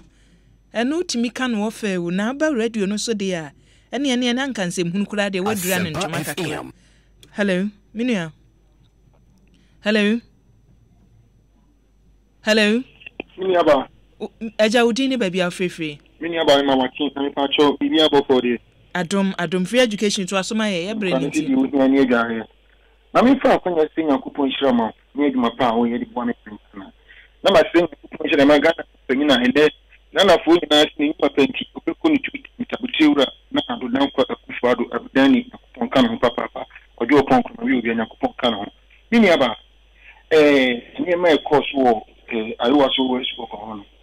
Sena nenya rakwa na yin semi ni pani kwa na nenya enye because what tendency amanfi ene tebenya na dia no so tendency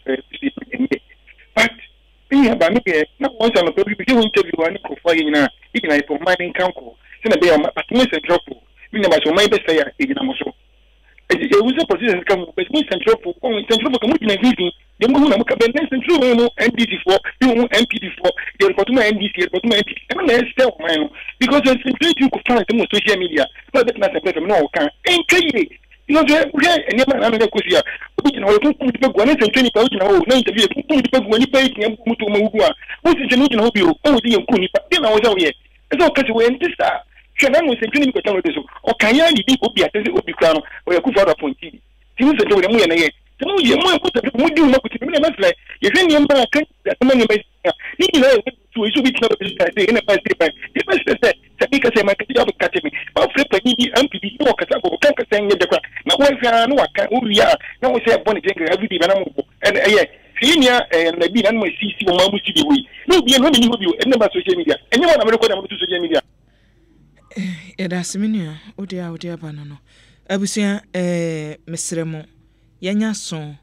na yentie enkai boy asopem emfa emayen enra ekosi se dwumadi so e wa Asempa 94.7 FM so abusuafo munyina muni mosom a yede esom e wo multimedia dwumakuo mu Asempa FM so Just say kosi se dwumadi no osom a yede esom ewo mu enra ne yesiye ebo national youth organizer ema MPP amanyoku no ene national communications officer NDC Samijemfi ene nanabi entemu no empanimfo edam multimedia adwumakoi anno Asempa FM anno ese yemfantro etiefo nyina anim ese ne yesiye no enya dia enika ena eni so ede emayen yesi nura ewo ekosi se adwumadie no so no management say yenka nche tiefo nyina se ye condemn ne yesi ye no ye ichese ye condemn ne ye pachew so se momfa enche yen ye tiefo ye hwefo ene mo amodo Asempa nyina no ne yesi ye no momfa enche na munim yie so se ekosi se adwumadie no enye program a chese ye ma ho kwae ema obi eye eniema emfra enu nti ne ye pacho se enra de no esi ye no very unfortunate momfa enche yen program no senior standard no a ebomu no ye be koso ne maintain ni saa ye ma ne motia ebe hama koma ebe hama so enu de ye mamo entibi efi saa bre yi so kono political parties eni anamsifo amode wo ba nyina no nipa kro no de ne ba hwese nipa a wode ne ba no oye nipa a ne wo beka ne beto atiefo asum ye nkontokwa wo ha ye ni atemo ha boko nti ye sremo mo amo beba so ma no kasa na mahwediye ede amayen abusua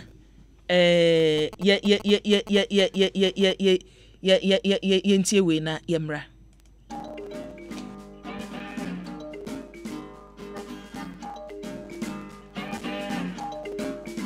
The land is good, the land is fine. Gold we have, diamonds we mine. Yet we fight, we covered it all in blood.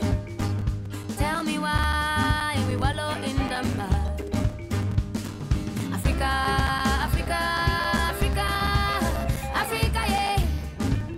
Mama Africa, we cry for peace.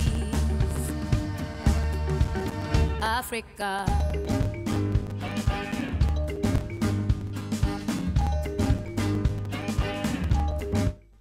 Abusuabre no ason ya ye be sori na ne me kan ye nyina no ma me fa nkokwasi broni kasem na me sori na me nkona wo hwese ne okoma nkresi aye wada som na no gina ha tim se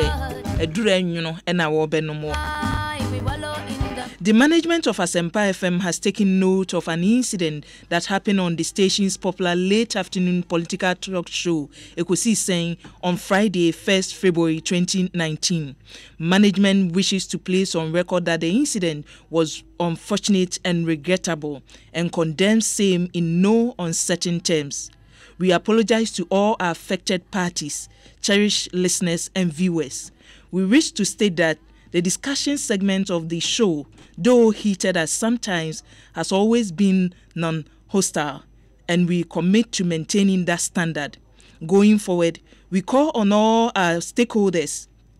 especially political parties, representatives, to be circumspect in their conduct and utterances on the program. Abusia asem no anu ni tietia ene ye dia ma no. Eti nipa a wode beba no ahwe se asem a wo beka no. Oyobia na no edem. Abusia yem fancy brofo ni twi ne maka ma no meko. Okomankra ebetena adwam. Meda producers ase Dominic Siyeboa, Kwakuchum, Jackson Tiamwa, DJ Yayo, executive producer ene Nana Yuenchi Kwadade. Nyame ya adomo Monday. Ne wose ye de baabi ekosi se adwumade ne ye de beba. Discussion segments ene ne akabia no ye toto edu wa dem ne ye koye nim. Abusia meda wase se wo frɛ ye.